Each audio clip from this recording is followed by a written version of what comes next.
reduced him almost to a panic. That night he woke up before morning among some bushes in Krestovsky Island, trembling all over with fever. He walked home and it was early morning when he arrived. After some hours' sleep the fever left him, but he woke up late, 2 o'clock in the afternoon. He remembered that Katerina Ivanovna's funeral had been fixed for that day, and was glad that he was not present at it. Nastasia brought him some food. He ate and drank with appetite, almost with greediness. His head was fresher, and he was calmer than he had been for the last 3 days. He even felt a passing wonder at his previous attacks of panic. The door opened and Razumihin came in. "Ah, he's eating, then he's not ill," said Razumihin. He took a chair and sat down at the table opposite Raskolnikov. He was troubled and did not attempt to conceal it. He spoke with evident annoyance, but without hurry or raising his voice. He looked as though he had some special fixed determination. "Listen," he began resolutely. "As far as I am concerned, you may all go to hell, but from what I see, it's clear to me that I can't make head or tail of it. Please don't think I've come to ask you questions. I don't want to know, hang it. If you begin telling me your secrets, I dare say I shouldn't stay to listen. I should go away cursing. I have only come to find out once for all whether it's a fact that you are mad. There is a conviction in the air that you are mad, or very nearly so. I admit I've been disposed to that opinion myself, judging from your stupid, repulsive, and quite inexplicable actions, and from your recent behavior to your mother and sister. Only a monster or a madman could treat them as you have, so you must be mad. When did you see them last? Just now. Haven't you seen them since then? What have you been doing with yourself? Tell me, please. I've been to you 3 times already. Your mother has been seriously ill since yesterday. She had made up her mind to come to you. Avdiya Romanovna tried to prevent her. She wouldn't hear a word. If he is ill, if his mind is giving way, who can look after him like his mother? She said. We all came here together. We couldn't let her come alone all the way. We kept begging her to be calm. We came in, you weren't here. She sat down and stayed 10 minutes while we stood waiting in silence. She got up and said, if he's gone out, that is, if he is well and has forgotten his mother, it's humiliating and unseemly for his mother to stand at his door begging for kindness. She returned home and took to her bed. Now she is in a fever. I see, she said, that he has time for his girl. She means by your girl Sofya Semyonovna, your betrothed or your mistress, I don't know. I went at once to Sofya Semyonovna's, for I wanted to know what was going on. I looked round, I saw the coffin, the children crying, and Sofya Semyonovna trying them on mourning dresses. No sign of you. I apologized, came away, and reported to Avdiya Romanovna. So that's all nonsense, and you haven't got a girl. The most likely thing is that you are mad. But here you sit, guzzling boiled beef as though you'd not had a bite for 3 days. Though as far as that goes, madmen eat too, but though you have not said a word to me yet, you are not mad, that I'd swear. Above all, you are not mad. So you may go to hell, all of you, for there's some mystery, some secret about it, and I don't intend to worry my brains over your secrets. So I've simply come to swear at you, he finished, getting up to relieve my mind, and I know what to do now. What do you mean to do now? What business is it of yours what I mean to do? You are going in for a drinking bout. How? How did you know? Why, it's pretty plain. Razumihin paused for a minute. You always have been a very rational person, and you've never been mad, never, he observed suddenly with warmth. You're right, I shall drink. Goodbye, and he moved to go out. I was talking with my sister the day before yesterday. I think it was about you, Razumihin. About me, but where can you have seen her the day before yesterday? Razumihin stopped short and even turned a little pale. One could see that his heart was throbbing slowly and violently. She came here by herself, sat there and talked to me. She did, yes. What did you say to her? I mean about me. I told her you were a very good, honest, and industrious man. I didn't tell her you love her because she knows that herself. She knows that herself. Well, it's pretty plain. Wherever I might go, whatever happened to me, you would remain to look after them. I, so to speak, give them into your keeping, Razumihin. I say this because I know quite well how you love her, and am convinced of the purity of your heart. I know that she too may love you and perhaps does love you already. Now decide for yourself, as you know best, whether you need go in for a drinking bout or not. Radia, you see, well, damn it, but where do you mean to go? Of course, if it's all a secret, never mind, but I shall find out the secret, and I am sure that it must be some ridiculous nonsense and that you've made it all up. Anyway, you are a capital fellow, a capital fellow. That was just what I wanted to add, only you interrupted, that was a very good decision of yours not to find out these secrets. Leave it to time, don't worry about it. You'll know it all in time when it must be. Yesterday a man said to me that what a man needs is fresh air, fresh air, fresh air. I mean to go to him directly to find out what he meant by that. Razumihin stood, lost in thought and excitement, making a silent conclusion. He's a political conspirator, he must be, and he's on the eve of some desperate step, that's certain. It can only be that, and Downia knows, he thought suddenly.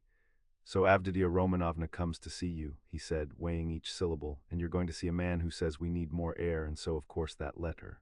That too must have something to do with it," he concluded to himself. What letter? She got a letter today. It upset her very much indeed, too much so. I began speaking of you, she begged me not to, then. Then she said that perhaps we should very soon have to part. Then she began warmly thanking me for something. Then she went to her room and locked herself in. She got a letter, Raskolnikov asked thoughtfully. Yes, and you didn't know. They were both silent. Goodbye, Rodion, there was a time, brother, when I… Never mind goodbye, you see there was a time. Well, goodbye, I must be off too. I am not going to drink, there's no need now. That's all stuff, he hurried out, but when he had almost closed the door behind him, he suddenly opened it again and said, looking away, "Oh, by the way, do you remember that murder? You know Porphyry's, that old woman.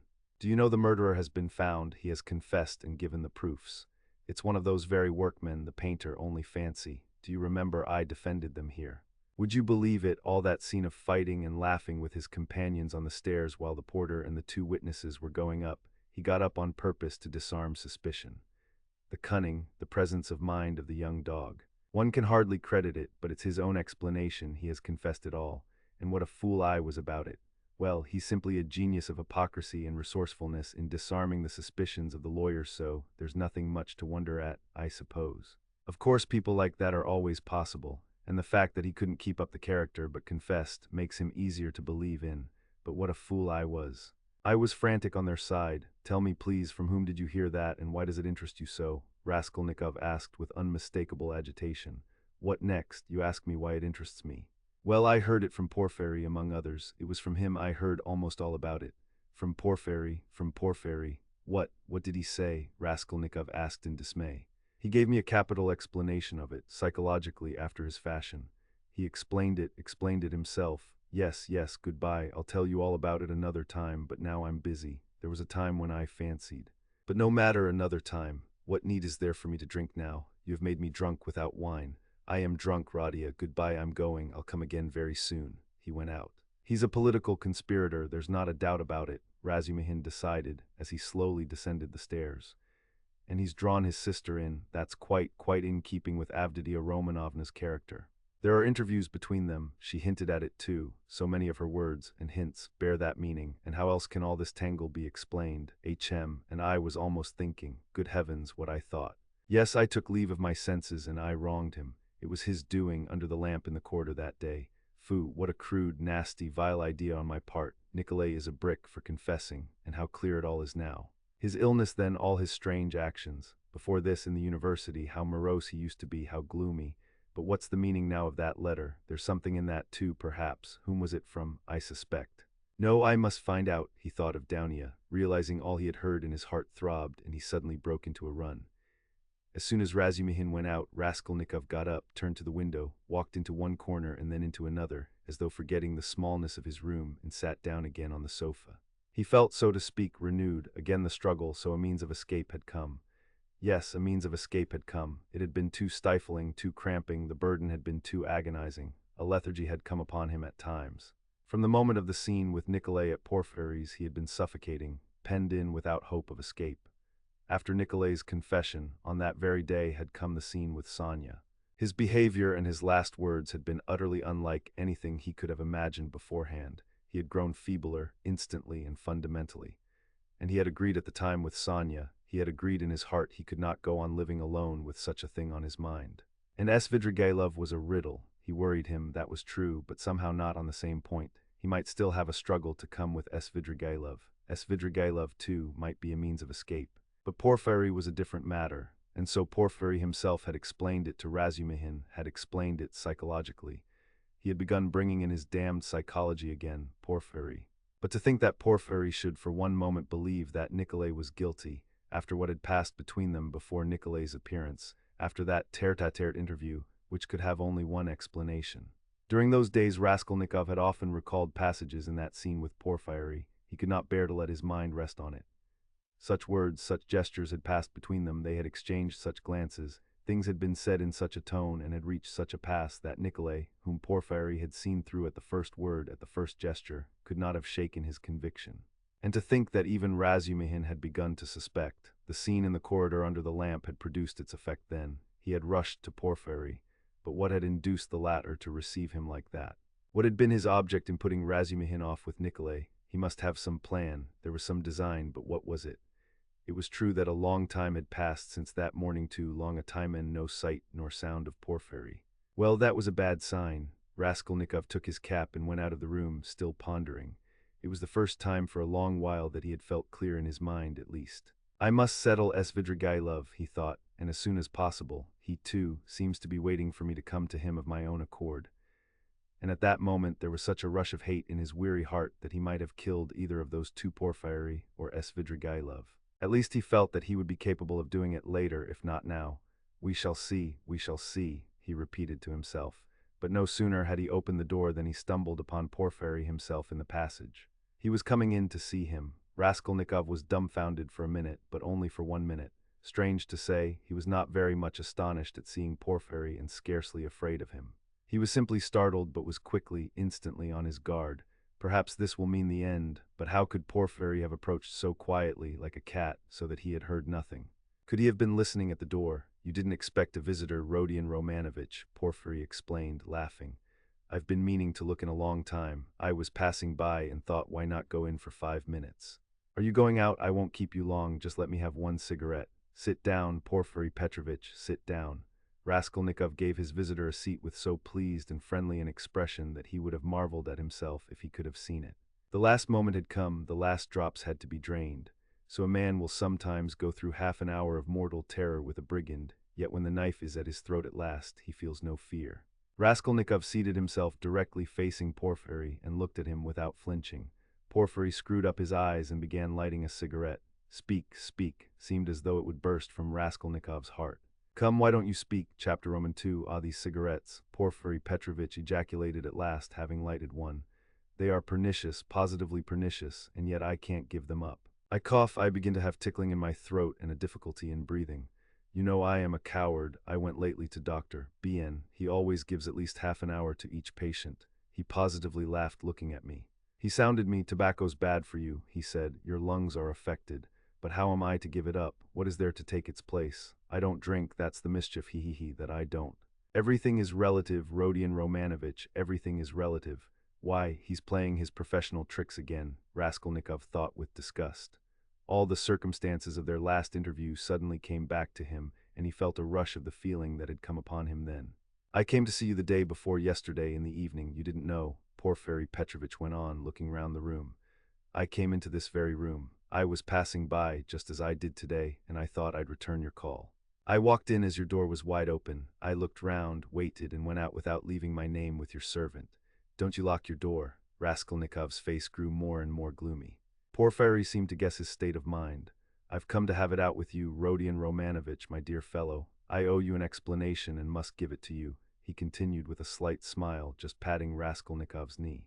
But almost at the same instant, a serious and careworn look came into his face. To his surprise, Raskolnikov saw a touch of sadness in it. He had never seen and never suspected such an expression in his face. A strange scene passed between us last time we met, Rodion Romanovitch. Our first interview, too, was a strange one, but then, and one thing after another. This is the point. I have perhaps acted unfairly to you. I feel it. Do you remember how we parted? Your nerves were unhinged and your knees were shaking, and so were mine. And you know our behavior was unseemly, even ungentlemanly. And yet we are gentlemen, above all, in any case, gentlemen. That must be understood. Do you remember what we came to? And it was quite indecorous. What is he up to? What does he take me for? Raskolnikov asked himself in amazement, raising his head and looking with open eyes on Porfiry. I've decided openness is better between us, Porfiry Petrovitch went on, turning his head away and dropping his eyes, as though unwilling to disconcert his former victim, and as though disdaining his former wiles. Yes, such suspicions and such scenes cannot continue for long. Nikolay put a stop to it, or I don't know what we might not have come to. That damned workman was sitting at the time in the next room. Can you realize that? You know that, of course, and I am aware that he came to you afterwards, but what you supposed then was not true. I had not sent for anyone. I had made no kind of arrangements. You ask why I hadn't. What shall I say to you? It had all come upon me so suddenly. I had scarcely sent for the porters. You noticed them as you went out, I dare say. An idea flashed upon me. I was firmly convinced at the time, you see, Rodion Romanovitch. Come, I thought, even if I let one thing slip for a time, I shall get hold of something else. I shan't lose what I want anyway. You are nervously irritable, Rodion Romanovich, by temperament.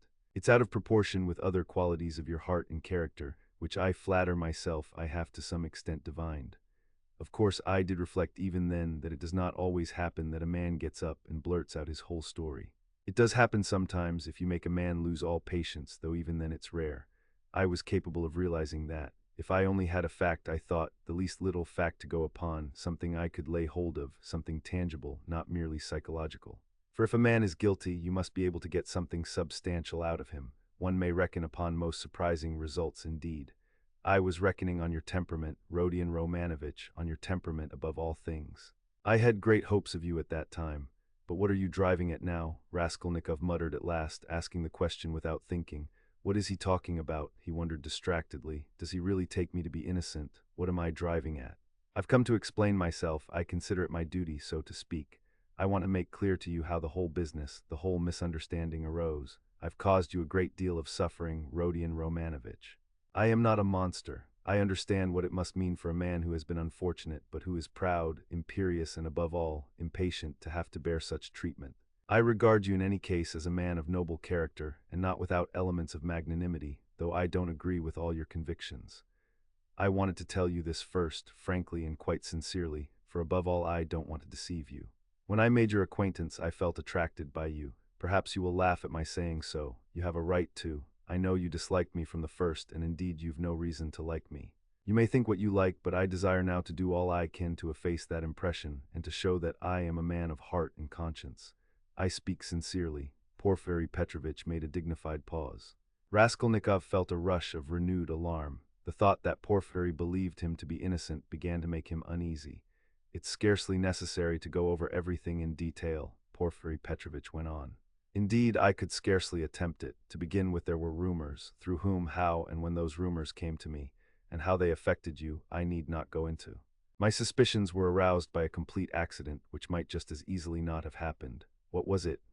I believe there is no need to go into that either. Those rumors and that accident led to one idea in my mind.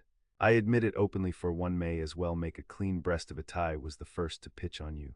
The old woman's notes on the pledges and the rest of it, that all came to nothing. Yours was one of 100. I happened, too, to hear of the scene at the office, from a man who described it capitally, unconsciously reproducing the scene with great vividness. It was just one thing after another, Rodion Romanovich, my dear fellow. How could I avoid being brought to certain ideas? From 100 rabbits you can't make a horse, 100 suspicions don't make a proof, as the English proverb says, but that's only from the rational point of view. You can't help being partial, for after all a lawyer is only human. I thought, too, of your article in that journal. Do you remember, on your first visit we talked of it? I jeered at you at the time, but that was only to lead you on. I repeat, Rodion Romanovich, you are ill and impatient. That you were bold, headstrong, and earnest, and had felt a great deal I recognized long before. I, too, have felt the same, so that your article seemed familiar to me. It was conceived on sleepless nights, with a throbbing heart, in ecstasy and suppressed enthusiasm. And that proud suppressed enthusiasm in young people is dangerous. I jeered at you then, but let me tell you that, as a literary amateur, I am awfully fond of such first essays, full of the heat of youth. There is a mistiness and a chord vibrating in the mist. Your article is absurd and fantastic, but there's a transparent sincerity, a youthful, incorruptible pride, and the daring of despair in it. It's a gloomy article, but that's what's fine in it. I read your article and put it aside, thinking as I did so, that man won't go the common way. Well, I ask you, after that as a preliminary, how could I help being carried away by what followed? Oh dear, I am not saying anything, I am not making any statement now. I simply noted it at the time. What is there in it? I reflected. There's nothing in it, that is really nothing, and perhaps absolutely nothing. And it's not at all the thing for the prosecutor to let himself be carried away by notions. Here I have Nikolay on my hands with actual evidence against him. You may think what you like of it, but it's evidence. He brings in his psychology too. One has to consider him too, for it's a matter of life and death. Why am I explaining this to you? That you may understand and not blame my malicious behavior on that occasion. It was not malicious, I assure you, hee. Do you suppose I didn't come to search your room at the time? I did, hee. I was here when you were lying ill in bed, not officially, not in my own person, but I was here. Your room was searched to the last thread at the first suspicion, but umsanced. I thought to myself, now that man will come of himself, and quickly too. If he's guilty, he's sure to come. Another man wouldn't, but he will. And you remember how Mr. Razumihin began discussing the subject with you. We arranged that to excite you, so we purposely spread rumors that he might discuss the case with you, and Razumihin is not a man to restrain his indignation.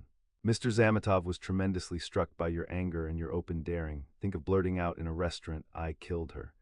It was too daring, too reckless. I thought so myself. If he is guilty, he will be a formidable opponent.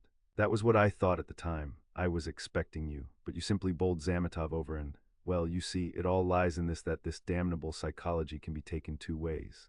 Well, I kept expecting you, and so it was, you came. My heart was fairly throbbing. Ach, now, why need you have come? Your laughter, too, as you came in, do you remember? I saw it all plain as daylight, but if I hadn't expected you so specially, I should not have noticed anything in your laughter. You see what influence a mood has, Mr. Razumihin. Then that stone under which the things were hidden. I seemed to see it somewhere in a kitchen garden. It was in a kitchen garden, you told Zametov, and afterwards you repeated that in my office. And when we began picking your article to pieces, how you explained it, one could take every word of yours in two senses, as though there were another meaning hidden. So in this way, Rodion Romanovich, I reached the furthest limit, and knocking my head against a post, I pulled myself up, asking myself what I was about. After all, I said, you can take it all in another sense if you like, and it's more natural so, indeed. I couldn't help admitting it was more natural. I was bothered. No, I'd better get hold of some little fact, I said. So when I heard of the bell ringing, I held my breath and was all in a tremor. Here's my little fact, thought I, and I didn't think it over. I simply wouldn't. I would have given 1,000 rubles at that minute to have seen you with my own eyes when you walked 100 paces beside that workman after he had called you murder to your face, and you did not dare to ask him a question all the way. And then what about your trembling? What about your bell ringing and your illness in semi-delirium? And so, Rodion Romanovich, can you wonder that I played such pranks on you, and what made you come at that very minute? Someone seemed to have sent you, by Jove, and if Nikolay had not parted us, and do you remember Nikolay at the time? Do you remember him clearly? It was a thunderbolt, a regular thunderbolt, and how I met him. I didn't believe in the thunderbolt, not for a minute. You could see it for yourself, and how could I? Even afterwards, when you had gone and he began making very, very plausible answers on certain points, so that I was surprised at him myself. Even then I didn't believe his story. You see what it is to be as firm as a rock. No, thought I, Morgenfrau, what has Nikolay got to do with it? Razumihin told me just now that you think Nikolay guilty and had yourself assured him of it. His voice failed him and he broke off. He had been listening in indescribable agitation as this man who had seen through and through him went back upon himself. He was afraid of believing it and did not believe it. In those still ambiguous words he kept eagerly looking for something more definite and conclusive. Mr. Razumihin, cried Porfiry Petrovitch, seeming glad of a question from Raskolnikov, who had till then been silent. He, but I had to put Mr. Razumihin off. 2 is company, 3 is none. Mr. Razumihin is not the right man, besides he is an outsider. He came running to me with a pale face. But never mind him, why bring him in? To return to Nikolay, would you like to know what sort of a type he is, how I understand him, that is? To begin with, he is still a child and not exactly a coward, but something by way of an artist. Really, don't laugh at my describing him so. He is innocent and responsive to influence. He has a heart and is a fantastic fellow. He sings and dances, he tells stories, they say, so that people come from other villages to hear him. He attends school too, and laughs till he cries if you hold up a finger to him. He will drink himself senseless not as a regular vice, but at times when people treat him like a child. And he stole too then without knowing it himself, for how can it be stealing if one picks it up? And do you know he is an old believer, or rather a dissenter? There have been wanderers asterisk in his family, and he was for 2 years in his village under the spiritual guidance of a certain elder. I learnt all this from Nikolay and from his fellow villagers, and what's more, he wanted to run into the wilderness. He was full of fervor, prayed at night, read the old books, the true ones, and read himself crazy. Asterisk a religious sect translator's note. Petersburg had a great effect upon him, especially the women and the wine. He responds to everything, and he forgot the elder and all that. I learnt that an artist here took a fancy to him, and used to go and see him, and now this business came upon him. Well, he was frightened, he tried to hang himself, he ran away. How can one get over the idea the people have of Russian legal proceedings? The very word trial frightens some of them. Whose fault is it? We shall see what the new juries will do. God grant they do good. Well, in prison, it seems, he remembered the venerable elder. The Bible, too, made its appearance again. Do you know, Rodion Romanovich, the force of the word suffering among some of these people? It's not a question of suffering for someone's benefit, but simply, one must suffer. If they suffer at the hands of the authorities, so much the better. In my time there was a very meek and mild prisoner who spent a whole year in prison, always reading his Bible on the stove at night, and he read himself crazy, and so crazy, do you know, that one day, apropos of nothing, he seized a brick and flung it at the governor. Though he had done him no harm, and the way he threw it too, aimed it a yard on one side on purpose for fear of hurting him. Well, we know what happens to a prisoner who assaults an officer with a weapon. So he took his suffering. So I suspect now that Nikolay wants to take his suffering or something of the sort. I know it for certain from facts, indeed. Only he doesn't know that I know. What, you don't admit that there are such fantastic people among the peasants, lots of them. The elder now has begun influencing him, especially since he tried to hang himself, but he'll come and tell me all himself. You think he'll hold out? Wait a bit, he'll take his words back. I am waiting from hour to hour for him to come and abjure his evidence. I have come to like that Nikolay and am studying him in detail. And what do you think? He answered me very plausibly on some points. He obviously had collected some evidence and prepared himself cleverly. But on other points he is simply at sea, knows nothing and doesn't even suspect that he doesn't know. No, Rodion Romanovich, Nikolay doesn't come in. This is a fantastic, gloomy business, a modern case, an incident of today when the heart of man is troubled, when the phrase is quoted that blood renews, when comfort is preached as the aim of life. Here we have bookish dreams, a heart unhinged by theories. Here we see resolution in the first stage, but resolution of a special kind. He resolved to do it like jumping over a precipice or from a bell tower, and his legs shook as he went to the crime. He forgot to shut the door after him and murdered 2 people for a theory. He committed the murder and couldn't take the money, and what he did manage to snatch up he hid under a stone. It wasn't enough for him to suffer agony behind the door while they battered at the door and rung the bell. No, he had to go to the empty lodging, half delirious, to recall the bell ringing. He wanted to feel the cold shiver over again. Well, that we grant was through illness, but consider this. He is a murderer, but looks upon himself as an honest man, despises others, poses as injured innocence. No, that's not the work of a Nikolay, my dear Rodion Romanovich. All that had been said before had sounded so like a recantation that these words were too great a shock. Raskolnikov shuddered as though he had been stabbed. Then, who then is the murderer? He asked in a breathless voice, unable to restrain himself. Porfiry Petrovitch sank back in his chair as though he were amazed at the question. Who is the murderer? He repeated, as though unable to believe his ears. Why, you Rodion Romanovich, you are the murderer, he added, almost in a whisper, in a voice of genuine conviction. Raskolnikov leapt from the sofa, stood up for a few seconds and sat down again without uttering a word. His face twitched convulsively. Your lip is twitching just as it did before, Porfiry Petrovitch observed almost sympathetically. You've been misunderstanding me, I think, Rodion Romanovich, he added after a brief pause. That's why you're so surprised. I came on purpose to tell you everything and deal openly with you. It was not I murdered her, Raskolnikov whispered like a frightened child caught in the act. No, it was you, Rodion Romanovich, and no one else, Porfiry whispered sternly, with conviction. They were both silent, and the silence lasted strangely long, about 10 minutes. Raskolnikov put his elbow on the table and passed his fingers through his hair. Porfiry Petrovitch sat quietly waiting. Suddenly Raskolnikov looked scornfully at Porfiry. You are at your old tricks again, Porfiry Petrovitch. Your old method again. I wonder you don't get sick of it. Oh, stop that. What does that matter now? It would be a different matter if there were witnesses present, but we are whispering alone. You see yourself that I have not come to chase and capture you like a hare. Whether you confess it or not is nothing to me now. For myself, I am convinced without it. If so, what did you come for? Raskolnikov asked irritably. I ask you the same question again. If you consider me guilty, why don't you take me to prison? Oh, that's your question. I will answer you point for point. In the first place, to arrest you so directly is not to my interest. How so? If you are convinced, you ought. Ach, what if I am convinced? That's only my dream for the time. Why should I put you in safety? You know that's it, since you ask me to do it. If I confront you with that workman, for instance, and you say to him, were you drunk or not? Who saw me with you? I simply took you to be drunk and you were drunk too. Well, what could I answer, especially as your story is a more likely one than his? For there's nothing but psychology to support his evidence. That's almost unseemly with his ugly mug, while you hit the mark exactly, for the rascal is an inveterate drunkard and notoriously so. And I have myself admitted candidly several times already that psychology can be taken in 2 ways, and that the second way is stronger and looks far more probable, and that apart from that I have as yet nothing against you. And though I shall put you in prison and indeed have come quite contrary to etiquette to inform you of it beforehand, yet I tell you frankly, also contrary to etiquette, that it won't be to my advantage. Well, secondly, I've come to you because, yes, secondly, Raskolnikov was listening breathless, because, as I told you just now, I consider I owe you an explanation. I don't want you to look upon me as a monster, as I have a genuine liking for you. you may believe me or not.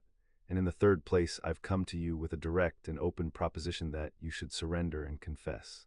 It will be infinitely more to your advantage and to my advantage too, for my task will be done.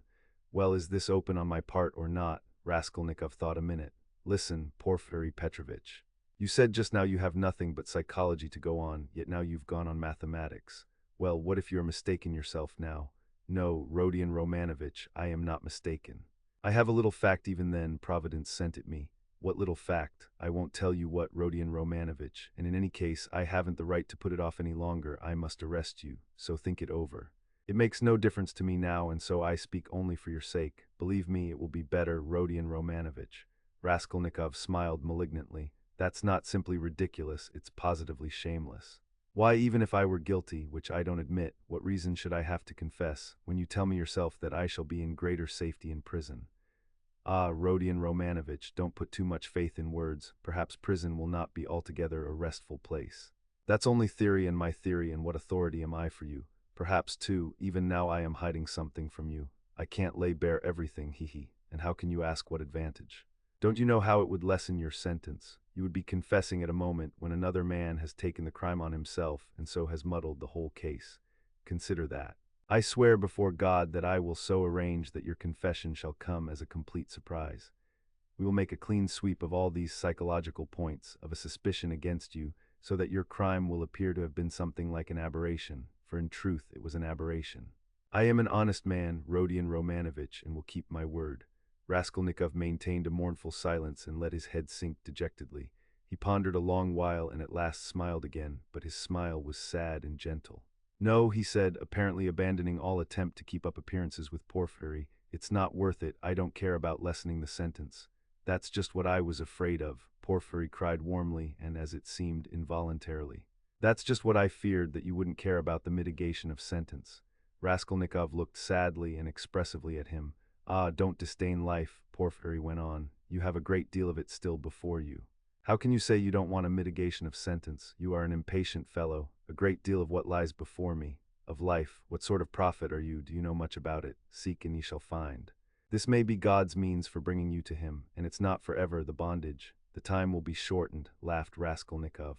Why is it the bourgeois disgrace you are afraid of? It may be that you are afraid of it without knowing it because you are young, but anyway you shouldn't be afraid of giving yourself up and confessing. Ach, hang it, Raskolnikov whispered with loathing and contempt, as though he did not want to speak aloud. He got up again as though he meant to go away, but sat down again in evident despair. Hang it, if you like, you've lost faith and you think that I am grossly flattering you, but how long has your life been? How much do you understand? You made up a theory and then were ashamed that it broke down and turned out to be not at all original. It turned out something base, that's true, but you are not hopelessly base. By no means so base. At least you didn't deceive yourself for long. You went straight to the furthest point at one bound. How do I regard you? I regard you as one of those men who would stand and smile at their torturer while he cuts their entrails out, if only they have found faith or God.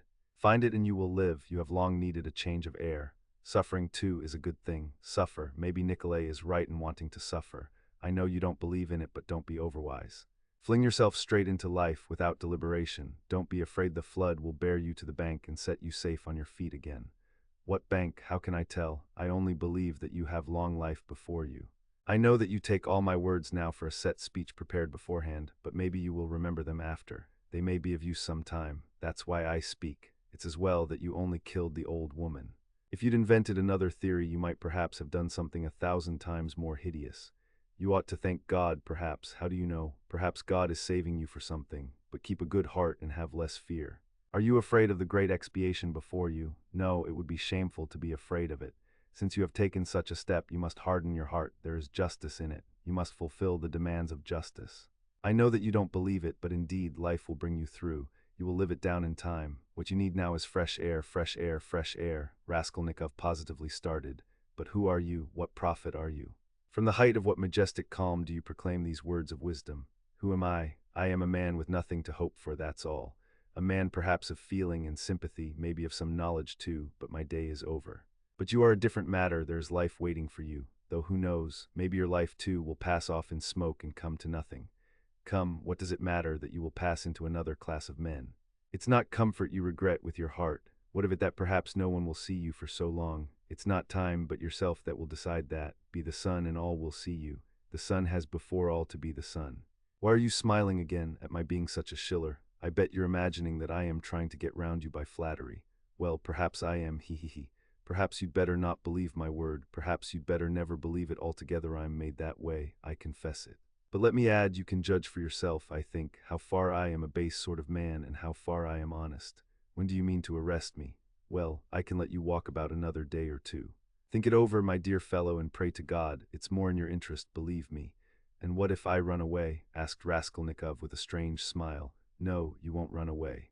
A peasant would run away, a fashionable dissenter would run away, the flunky of another man's thought, for you've only to show him the end of your little finger, and he'll be ready to believe in anything for the rest of his life. But you've ceased to believe in your theory already. What will you run away with, and what would you do in hiding? It would be hateful and difficult for you, and what you need more than anything in life is a definite position, an atmosphere to suit you. And what sort of atmosphere would you have? If you ran away, you'd come back of yourself. You can't get on without us. And if I put you in prison, say you've been there a month, or 2, or 3, remember my word, you'll confess of yourself, and perhaps to your own surprise. You won't know an hour beforehand that you are coming with a confession. I am convinced that you will decide to take your suffering. You don't believe my words now, but you'll come to it of yourself. For suffering, Rodion Romanovich, is a great thing. Never mind my having grown fat, I know all the same. Don't laugh at it, there's an idea in suffering. Nikolay is right. No, you won't run away, Rodion Romanovich. Raskolnikov got up and took his cap. Porfiry Petrovitch also rose. Are you going for a walk? The evening will be fine, if only we don't have a storm. Though it would be a good thing to freshen the air. He, too, took his cap. Porfiry Petrovitch, please don't take up the notion that I have confessed to you today, Raskolnikov pronounced with sullen insistence. You're a strange man, and I have listened to you from simple curiosity, but I have admitted nothing, remember that. Oh, I know that, I'll remember. Look at him, he's trembling. Don't be uneasy, my dear fellow, have it your own way. Walk about a bit, you won't be able to walk too far. If anything happens, I have one request to make of you, he added, dropping his voice. It's an awkward one, but important.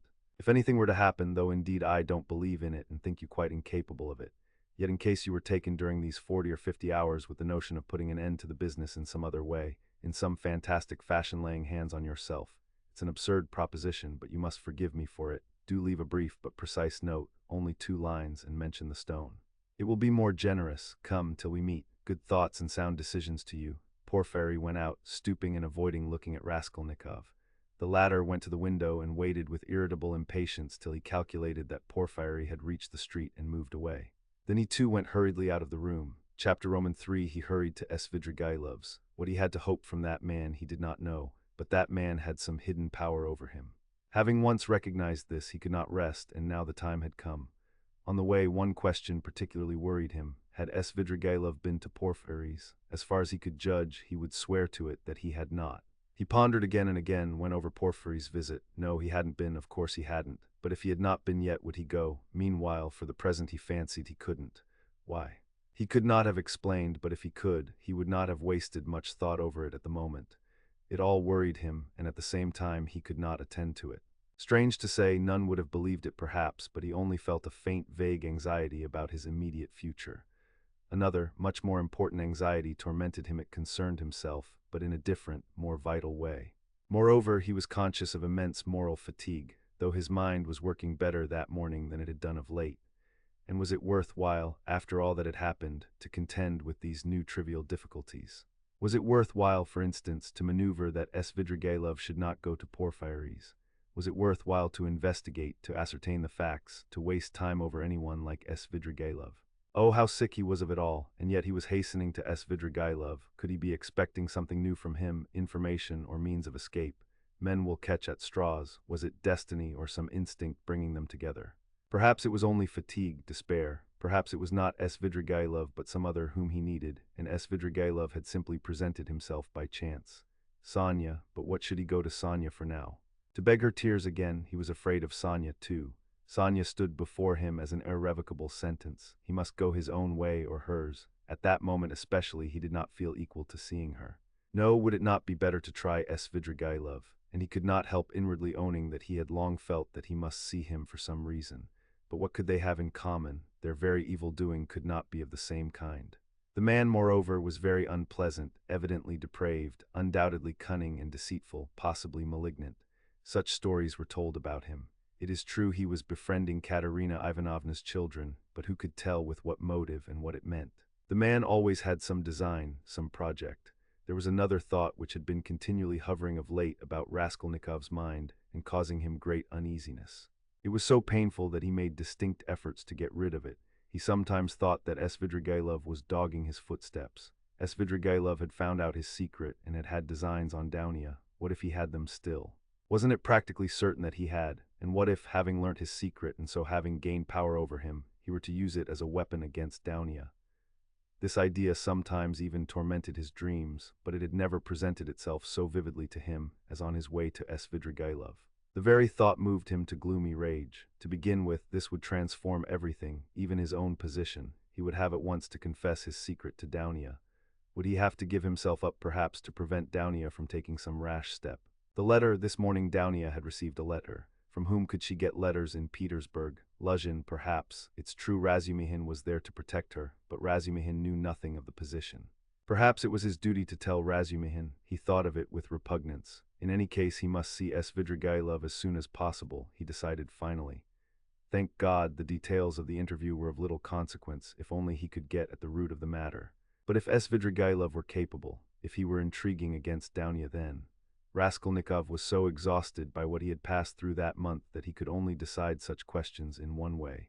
Then I shall kill him, he thought in cold despair. A sudden anguish oppressed his heart. He stood still in the middle of the street and began looking about to see where he was and which way he was going. He found himself in X. Prospect 30 or 40 paces from the hay market through which he had come. The whole second story of the house on the left was used as a tavern. All the windows were wide open. Judging from the figures moving at the windows, the rooms were full to overflowing. There were sounds of singing, of clarionet and violin, and the boom of a Turkish drum. He could hear women shrieking. He was about to turn back, wondering why he had come to the X Prospect, when suddenly at one of the end windows he saw Svidrigailov, sitting at a tea-table right in the open window with a pipe in his mouth. Raskolnikov was dreadfully taken aback, almost terrified. Svidrigailov was silently watching and scrutinizing him, and what struck Raskolnikov at once seemed to be meaning to get up and slip away unobserved.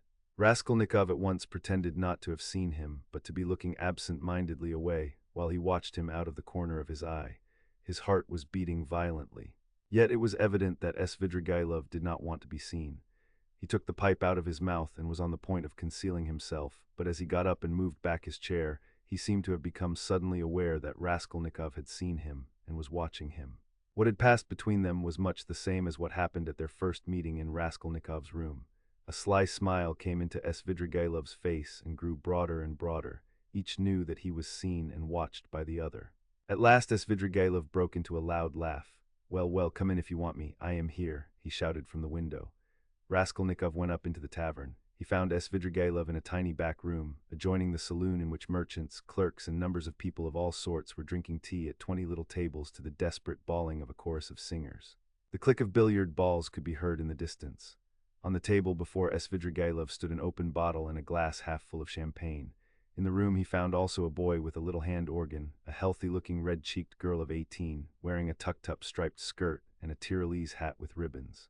In spite of the chorus in the other room, she was singing some servants' hall song in a rather husky contralto to the accompaniment of the organ. "Come, that's enough," Svidrigailov stopped her at Raskolnikov's entrance. The girl at once broke off and stood waiting respectfully.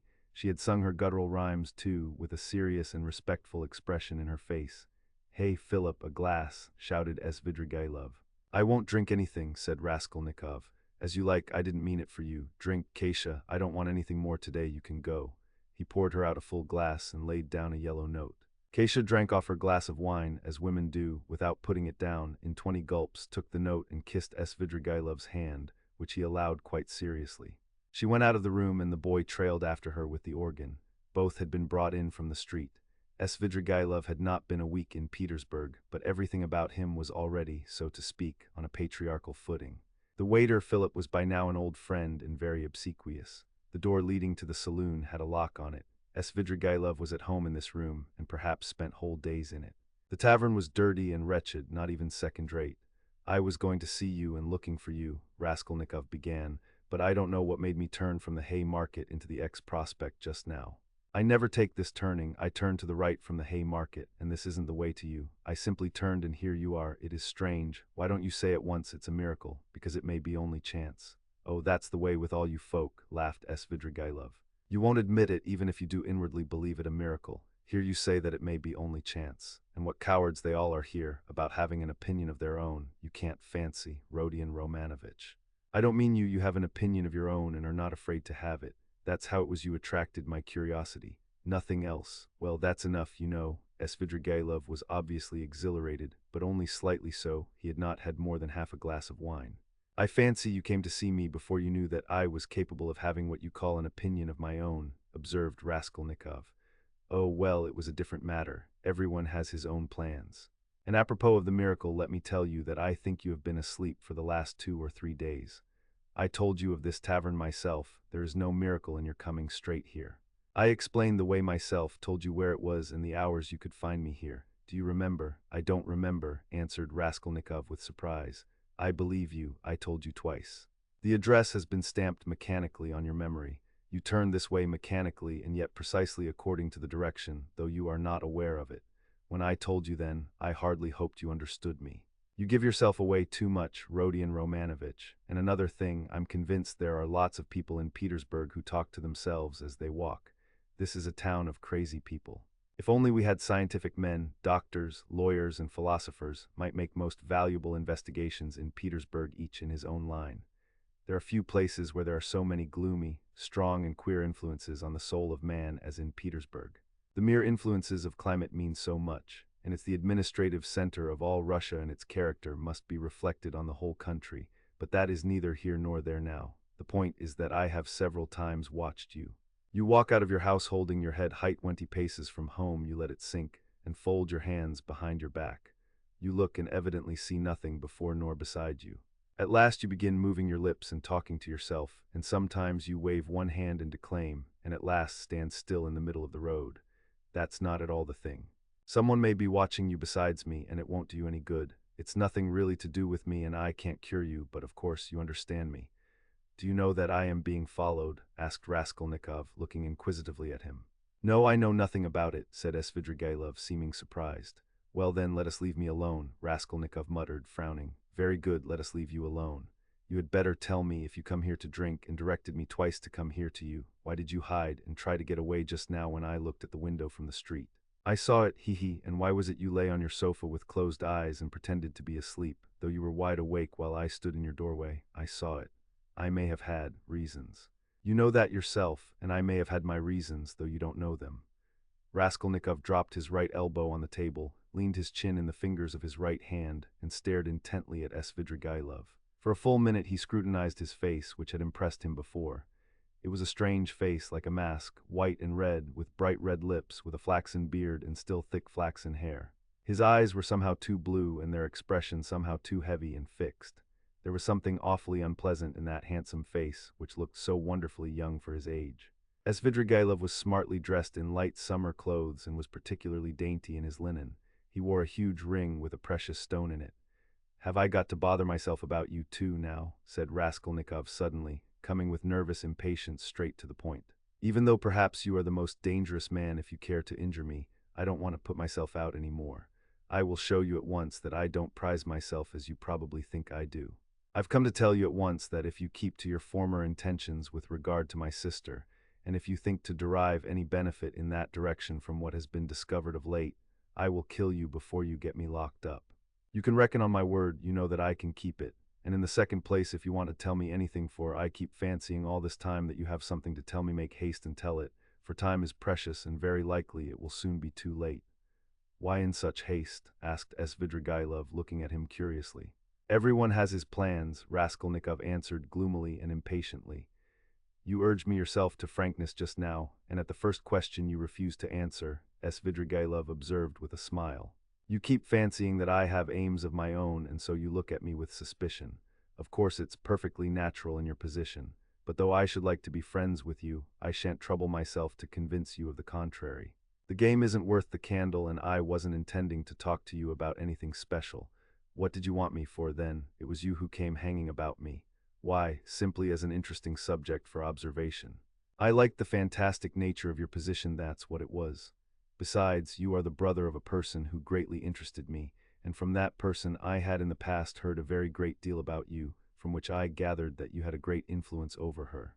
Isn't that enough? Ha ha ha. Still, I must admit that your question is rather complex and is difficult for me to answer. Here, you, for instance, have come to me not only for a definite object, but for the sake of hearing something new. Isn't that so? Isn't that so? Persisted Svidrigailov with a sly smile. Well, can't you fancy then that I too, on my way here in the train, was reckoning on you, on your telling me something new, and on my making some profit out of you?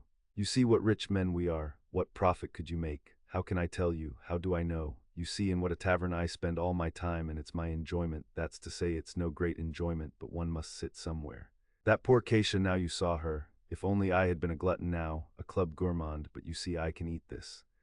He pointed to a little table in the corner where the remnants of a terrible-looking beefsteak and potatoes lay on a tin dish. Have you dined, by the way? I've had something and want nothing more. I don't drink, for instance, at all. Except for champagne, I never touch anything, and not more than a glass of that all the evening, and even that is enough to make my head ache. I ordered it just now to wind myself up, for I am just going off somewhere, and you see me in a peculiar state of mind. That was why I hid myself just now like a schoolboy, for I was afraid you would hinder me. But I believe, he pulled out his watch, I can spend an hour with you. It's 4:30 now. If only I'd been something, a landowner, a father, a cavalry officer, a photographer, a journalist. I am nothing, no specialty, and sometimes I am positively bored. I really thought you would tell me something new. But what are you, and why have you come here? What am I? You know, a gentleman. I served for 2 years in the cavalry, then I knocked about here in Petersburg, then I married Marfa Petrovna and lived in the country. There you have my biography. You are a gambler, I believe. No, a poor sort of gambler. A card sharper, not a gambler. You have been a card sharper then? Yes, I've been a card sharper too. Didn't you get thrashed sometimes? It did happen. Why, you might have challenged them. Altogether it must have been lively. I won't contradict you, and besides I am no hand at philosophy. I confess that I hastened here for the sake of the women. As soon as you buried Marfa Petrovna. Quite so, Svidrigailov smiled with engaging candor. What of it? You seem to find something wrong in my speaking like that about women. You ask whether I find anything wrong in vice. Vice, oh, that's what you are after. But I'll answer you in order, first about women in general. You know I am fond of talking. Tell me, what should I restrain myself for? Why should I give up women since I have a passion for them? It's an occupation anyway. So you hope for nothing here but vice. Oh, very well, for vice then. You insist on its being vice, but anyway I like a direct question. In this vice at least there is something permanent, founded indeed upon nature and not dependent on fantasy, something present in the blood like an ever-burning ember, forever setting one on fire and maybe not to be quickly extinguished even with years. You'll agree it's an occupation of a sort. That's nothing to rejoice at, it's a disease and a dangerous one. Oh, that's what you think, is it? I agree that it is a disease like everything that exceeds moderation. And of course in this one must exceed moderation. But in the first place, everybody does so in one way or another, and in the second place, of course, one ought to be moderate and prudent, however mean it may be, but what am I to do? If I hadn't this, I might have to shoot myself. I am ready to admit that a decent man ought to put up with being bored, but yet, and could you shoot yourself? Oh, come, Svidrigailov parried with disgust. Please don't speak of it, he added hurriedly, and with none of the bragging tone he had shown in all the previous conversation. His face quite changed. I admit it's an unpardonable weakness, but I can't help it. I am afraid of death, and I dislike its being talked of. Do you know that I am to a certain extent a mystic? Ah, the apparitions of Marfa Petrovna, do they still go on visiting you? Oh, don't talk of them. There have been no more in Petersburg, confound them, he cried with an air of irritation. Let's rather talk of that, though. I have not much time and can't stay long with you, it's a pity. I should have found plenty to tell you. What's your engagement, a woman? Yes, a woman, a casual incident. No, that's not what I want to talk of. And the hideousness, the filthiness of all your surroundings, doesn't that affect you? Have you lost the strength to stop yourself? And do you pretend to strength too? He. You surprised me just now, Rodion Romanovich, though I knew beforehand it would be so. You preached to me about vice and aesthetics. You a Schiller, you an idealist. Of course that's all as it should be, and it would be surprising if it were not so, yet it is strange in reality. Ah, what a pity I have no time, for you're a most interesting type. And by the way, are you fond of Schiller? I am awfully fond of him. But what a braggart you are, Raskolnikov said with some disgust. Upon my word, I am not, answered Svidrigailov laughing. However, I won't dispute it. Let me be a braggart. Why not brag if it hurts no one? I spent 7 years in the country with Marfa Petrovna, so now when I come across an intelligent person like you, intelligent and highly interesting, I am simply glad to talk, and besides, I've drunk that half glass of champagne and it's gone to my head a little. And besides, there's a certain fact that has wound me up tremendously, but about that I will keep quiet. Where are you off to? He asked in alarm. Raskolnikov had begun getting up. He felt oppressed and stifled, and as it were, ill at ease at having come here. He felt convinced that Svidrigailov was the most worthless scoundrel on the face of the earth. Ah, sit down, stay a little, Svidrigailov begged. Let them bring you some tea anyway. Stay a little, I won't talk nonsense about myself, I mean. I'll tell you something. If you like, I'll tell you how a woman tried to save me, as you would call it. It will be an answer to your first question indeed, for the woman was your sister. May I tell you? It will help to spend the time. Tell me, but I trust that you. Oh, don't be uneasy. Besides, even in a worthless low fellow like me, Avditia Romanovna can only excite the deepest respect. Chapter Roman 4, you know perhaps, yes, I told you myself, began Svidrigailov, that I was in the debtor's prison here for an immense sum, and had not any expectation of being able to pay it. There's no need to go into particulars how Marfa Petrovna bought me out. Do you know to what a point of insanity a woman can sometimes love? She was an honest woman and very sensible, although completely uneducated. Would you believe that this honest and jealous woman, after many scenes of hysterics and reproaches, condescended to enter into a kind of contract with me which she kept throughout our married life? She was considerably older than I, and besides, she always kept a clove or something in her mouth.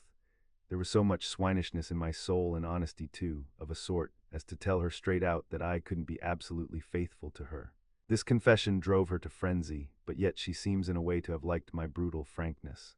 She thought it showed I was unwilling to deceive her if I warned her like this beforehand, and for a jealous woman, you know, that's the first consideration. After many tears, an unwritten contract was drawn up between us. First, that I would never leave Marfa Petrovna and would always be her husband. Secondly, that I would never absent myself without her permission.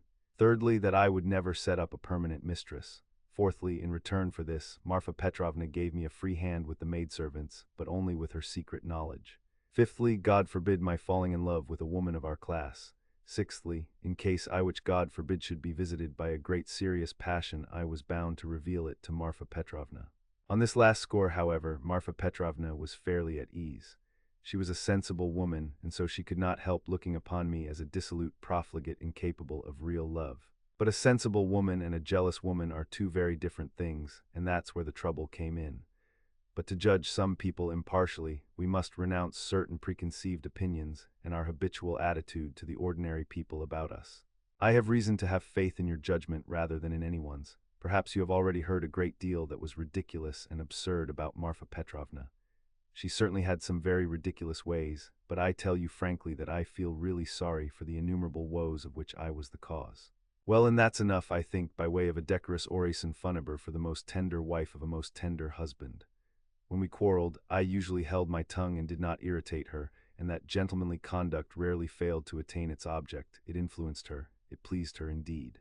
These were times when she was positively proud of me, but your sister she couldn't put up with anyway, and however she came to risk taking such a beautiful creature into her house as a governess. My explanation is that Marfa Petrovna was an ardent and impressionable woman and simply fell in love, herself literally fell in love with your sister. Well, little wonder, look at Avditia Romanovna. I saw the danger at the first glance, and what do you think? I resolved not to look at her even. But Avditia Romanovna herself made the first step, would you believe it? Would you believe it too that Marfa Petrovna was positively angry with me at first for my persistent silence about your sister, for my careless reception of her continual adoring praises of Avditia Romanovna? I don't know what it was she wanted. Well, of course, Marfa Petrovna told Avditia Romanovna every detail about me. She had the unfortunate habit of telling literally everyone all our family secrets and continually complaining of me. How could she fail to confide in such a delightful new friend? I expect they talked of nothing else but me, and no doubt Avditia Romanovna heard all those dark, mysterious rumors that were current about me. I don't mind betting that you too have heard something of the sort already. I have. Luzhin charged you with having caused the death of a child. Is that true? Don't refer to those vulgar tales, I beg, said Svidrigailov with disgust and annoyance. If you insist on wanting to know about all that idiocy, I will tell you one day, but now. I was told too about some footman of yours in the country whom you treated badly. I beg you to drop the subject, Svidrigailov interrupted again with obvious impatience. Was that the footman who came to you after death to fill your pipe? You told me about it yourself. Raskolnikov felt more and more irritated. Svidrigailov looked at him attentively, and Raskolnikov fancied he caught a flash of spiteful mockery in that look. But Svidrigailov restrained himself and answered very civilly, "Yes, it was. I see that you, too, are extremely interested and shall feel it my duty to satisfy your curiosity at the first opportunity. Upon my soul, I see that I really might pass for a romantic figure with some people. Judge how grateful I must be to Marfa Petrovna for having repeated to Avditia Romanovna such mysterious and interesting gossip about me. I dare not guess what impression it made on her, but in any case it worked in my interests. With all Avditia Romanovna's natural aversion, and in spite of my invariably gloomy and repellent aspect, she did at least feel pity for me, pity for a lost soul. And if once a girl's heart is moved to pity, it's more dangerous than anything. She's bound to want to save him, to bring him to his senses, and lift him up and draw him to nobler aims, and restore him to new life and usefulness. Well, we all know how far such dreams can go. I saw at once that the bird was flying into the cage of herself, and I too made ready. I think you are frowning, Rodion Romanovich. There's no need. As you know, it all ended in smoke. Hang it all, what a lot I am drinking. Do you know, I always, from the very beginning, regretted that it wasn't your sister's fate to be born in the 2nd or 3rd century AD, as the daughter of a reigning prince or some governor or proconsul in Asia Minor. She would undoubtedly have been one of those who would endure martyrdom and would have smiled when they branded her bosom with hot pincers, and she would have gone to it of herself. And in the 4th or 5th century, she would have walked away into the Egyptian desert and would have stayed there 30 years living on roots and ecstasies and visions.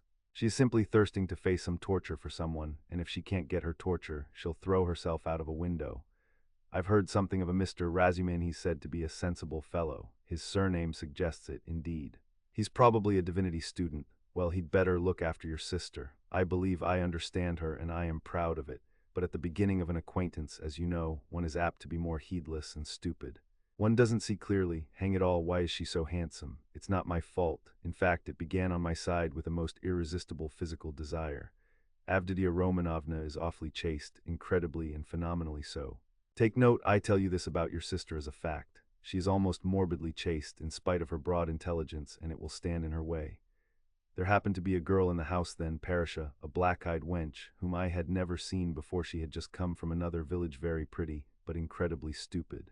She burst into tears, wailed so that she could be heard all over the place, and caused scandal.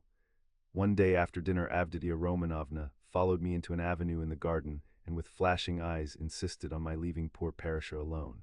It was almost our first conversation by ourselves.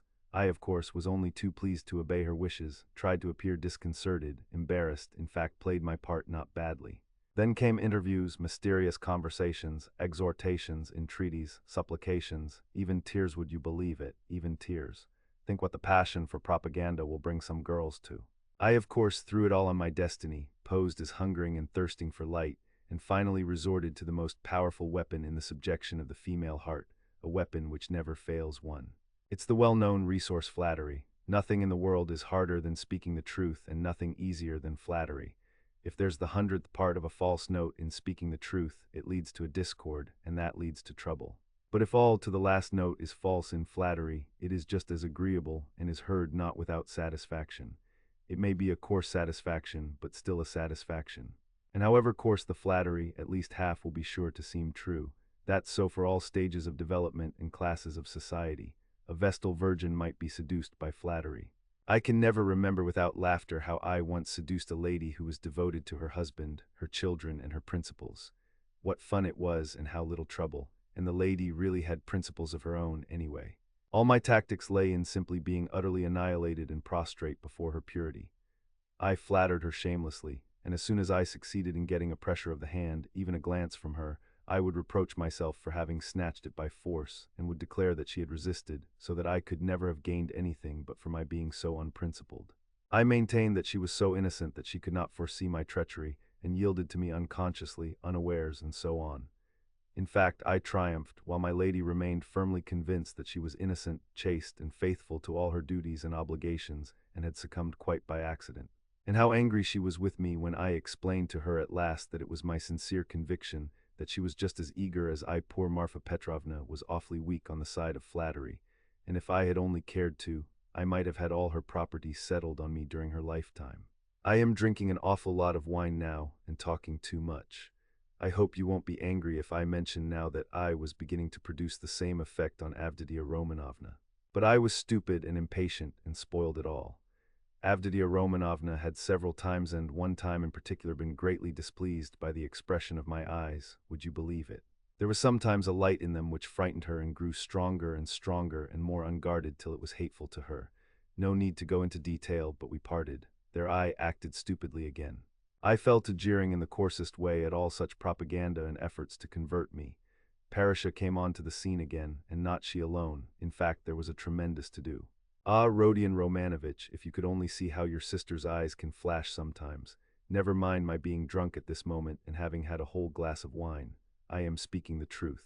I assure you that this glance has haunted my dreams. The very rustle of her dress was more than I could stand at last. I really began to think that I might become epileptic. I could never have believed that I could be moved to such a frenzy. It was essential indeed to be reconciled, but by then it was impossible. And imagine what I did then. To what a pitch of stupidity a man can be brought by frenzy. Never undertake anything in a frenzy, Rodion Romanovitch. I reflected that Avditia Romanovna was after all a beggar. Excuse me, that's not the word. But does it matter if it expresses the meaning? That she lived by her work, that she had her mother and you to keep. Hang it, you're frowning again. And I resolved to offer her all my money, 30,000 rubles. I could have realized then if she would run away with me here, to Petersburg. Of course I should have vowed eternal love, rapture, and so on. Do you know, I was so wild about her at that time that if she had told me to poison Marfa Petrovna, or to cut her throat and to marry herself, it would have been done at once. But it ended in the catastrophe of which you know already. You can fancy how frantic I was when I heard that Marfa Petrovna had got hold of that scoundrelly attorney, Luzhin, and had almost made a match between them which would really have been just the same thing as I was proposing. Wouldn't it? I notice that you've begun to be very attentive. You interesting young man. Svidrigailov struck the table with his fist impatiently. He was flushed. Raskolnikov saw clearly that the glass and a half of champagne that he had sipped almost unconsciously was affecting him, and he resolved to take advantage of the opportunity. He felt very suspicious of Svidrigailov. Well, after what you have said, I am fully convinced that you have come to Petersburg with designs on my sister, he said directly to Svidrigailov, in order to irritate him further. Oh, nonsense, said Svidrigailov, seeming to rouse himself. Why, I told you, besides your sister can't endure me. Yes, I am certain that she can't, but that's not the point. Are you so sure that she can't? Svidrigailov screwed up his eyes and smiled mockingly. You are right, she doesn't love me, but you can never be sure of what has passed between husband and wife or lover and mistress. There's always a little corner which remains a secret to the world and is only known to those two. Will you answer for it that Avditia Romanovna regarded me with aversion? From some words you've dropped, I notice that you still have designs and of course evil ones on Downia and mean to carry them out promptly. What, have I dropped words like that? Svidrigailov asked in naive dismay, taking not the slightest notice of the epithet bestowed on his designs. Why, you are dropping them even now. Why are you so frightened? What are you so afraid of now? Me afraid of you? You have rather to be afraid of me, cher ami, but what nonsense. I've drunk too much though, I see that. I was almost saying too much again. Damn the wine, hi, there, water. He snatched up the champagne bottle and flung it without ceremony out of the window. Philip brought the water. That's all nonsense, said Svidrigailov, wetting a towel and putting it to his head. But I can answer you in one word and annihilate all your suspicions. Do you know that I am going to get married? You told me so before, did I? I've forgotten, but I couldn't have told you so for certain, for I had not even seen my betrothed. I only meant to. But now I really have a betrothed, and it's a settled thing, and if it weren't that I have business that can't be put off, I would have taken you to see them at once, for I should like to ask your advice. Hang it, only 10 minutes left, see, look at the watch. But I must tell you, for it's an interesting story, my marriage in its own way. Where are you off to, going again? No, I'm not going away now, not at all. We shall see, I'll take you there, I'll show you my betrothed, only not now, for you'll soon have to be off. You have to go to the right and I to the left. Do you know that Madame Reslik, the woman I am lodging with now, eh? I know what you're thinking, that she's the woman whose girl, they say, drowned herself in the winter. Come, are you listening? She arranged it all for me. You're bored, she said, you want something to fill up your time. For you know I am a gloomy, depressed person. Do you think I'm light-hearted? No, I'm gloomy. I do no harm but sit in a corner without speaking a word for 3 days at a time. And that Reslik is a sly hussy, I tell you. I know what she has got in her mind. She thinks I shall get sick of it, abandon my wife and depart, and she'll get hold of her and make a profit out of her in our class, of course, or higher. She told me the father was a broken-down retired official who has been sitting in a chair for the last 3 years with his legs paralyzed. The mama, she said, was a sensible woman. There's a son serving in the provinces, but he doesn't help. There's a daughter who is married, but she doesn't visit them. And they've 2 little nephews on their hands, as though their own children were not enough, and they've taken from school their youngest daughter, a girl who will be 16 in another month, so that then she can be married. She was for me, we went there, how funny it was. I present myself a landowner, a widower of a well-known name with connections, with a fortune. What if I am 50 and she is not 16? Who thinks of that? But it's fascinating, isn't it? It is fascinating, haha. You should have seen how I talked to the papa and mama. It was worth paying to have seen me at that moment. She comes in, curtsies, you can fancy, still in a short frock and unopened bud. Flushing like a sunset, she had been told, no doubt. I don't know how you feel about female faces, but to my mind these 16 years, these childish eyes, shyness and tears of bashfulness are better than beauty. And she is a perfect little picture, too. Fair hair and little curls like a lamb's, full little rosy lips, tiny feet, a charmer. Well, we made friends. I told them I was in a hurry owing to domestic circumstances, and the next day, that is the day before yesterday, we were betrothed. When I go now, I take her on my knee at once and keep her there. Well, she flushes like a sunset, and I kiss her every minute. Her mom, of course, impresses on her that this is her husband and that this must be so. It's simply delicious. The present betrothed condition is perhaps better than marriage. Here you have what is called la nature et la vérité, haha. I've talked to her twice. She is far from a fool. Sometimes she steals a look at me that positively scorches me. Her face is like Raphael's Madonna. You know, the Sistine Madonna's face has something fantastic in it, the face of mournful religious ecstasy. Haven't you noticed it? Well, she's something in that line. The day after we'd been betrothed, I bought her presents to the value of 1,500 rubles, a set of diamonds, and another of pearls, and a silver dressing case as large as this, with all sorts of things in it, so that even my Madonna's face glowed.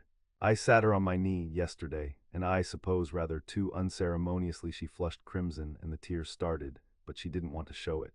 We were left alone. She suddenly flung herself on my neck for the first time of her own accord, put her little arms round me, kissed me, and vowed that she would be an obedient, faithful, and good wife, would make me happy, would devote all her life, every minute of her life, would sacrifice everything, and that all she asks in return is my respect, and that she wants nothing more from me, no presents. You'll admit that to hear such a confession, alone from an angel of 16 in a muslin frock, with little curls, with a flush of maiden shyness in her cheeks and tears of enthusiasm in her eyes, is rather fascinating. Isn't it fascinating? It's worth paying for, isn't it? Well, listen, we'll go to see my betrothed, only not just now. The fact is this monstrous difference in age and development excites your sensuality. Will you really make such a marriage? Why, of course. Everyone thinks of himself, and he lives most gaily who knows best how to deceive himself. Ha ha, but why are you so keen about virtue? Have mercy on me, my good friend. I am a sinful man, ha ha ha, but you have provided for the children of Katerina Ivanovna, though you had your own reasons. I understand it all now. I am always fond of children, very fond of them, laughed Svidrigailov. I can tell you one curious instance of it. The first day I came here I visited various haunts. After 7 years I simply rushed at them. You probably noticed that I am not in a hurry to renew acquaintance with my old friends. I shall do without them as long as I can. Do you know, when I was with Marfa Petrovna in the country, I was haunted by the thought of these places where anyone who knows his way about can find a great deal. Yes, upon my soul. The peasants have vodka, the educated young people, shut out from activity, waste themselves in impossible dreams and visions and are crippled by theories. Jews have sprung up and are amassing money, and all the rest give themselves up to debauchery. From the first hour the town reeked of its familiar odors. I chanced to be in a frightful den. Like my den's dirty, it was a dance, so called, and there was a can-can such as I never saw in my day. Yes, there you have progress. All of a sudden I saw a little girl of 13, nicely dressed, dancing with a specialist in that line, with another one vis-a-vis. Her mother was sitting on a chair by the wall. You can't fancy what a can-can that was. The girl was ashamed, blushed, at last felt insulted, and began to cry. Her partner seized her and began whirling her round and performing before her. Everyone laughed, and I like your public. Even the can-can public, they laughed and shouted, serves her right, serves her right. Shouldn't bring children. Well, it's not my business whether that consoling reflection was logical or not. I at once fixed on my plan, sat down by the mother, and began by saying that I too was a stranger and that people here were ill-bred and that they couldn't distinguish decent folks and treat them with respect. Gave her to understand that I had plenty of money. offered to take them home in my carriage. I took them home and got to know them. They were lodging in a miserable little hole and had only just arrived from the country. She told me that she and her daughter could only regard my acquaintance as an honor. I found out that they had nothing of their own and had come to town upon some legal business. I proffered my services and money. I learnt that they had gone to the dancing saloon by mistake, believing that it was a genuine dancing class. I offered to assist in the young girl's education in French and dancing. My offer was accepted with enthusiasm as an honor, and we're still friendly. If you like, we'll go and see them, only not just now. Stop. Enough of your vile, nasty anecdotes, depraved, vile, sensual man. Schiller, you are a regular Schiller. Oliver du Vatlc Nischer. But you know I shall tell you these things on purpose, for the pleasure of hearing your outcries. I dare say. I can see I am ridiculous myself, muttered Raskolnikov angrily. Svidrigailov laughed heartily. Finally he called Philip, paid his bill, and began getting up. I say, but I am drunk, says Kosei, he said. It's been a pleasure. I should rather think it must be a pleasure, cried Raskolnikov, getting up. No doubt it is a pleasure for a worn-out profligate to describe such adventures with a monstrous project of the same sort in his mind, especially under such circumstances, and to such a man as me. It's stimulating. Well, if you come to that, Svidrigailov answered, scrutinizing Raskolnikov with some surprise. If you come to that, you are a thorough cynic yourself. You've plenty to make you so anyway. You can understand a great deal, and you can do a great deal too, but enough.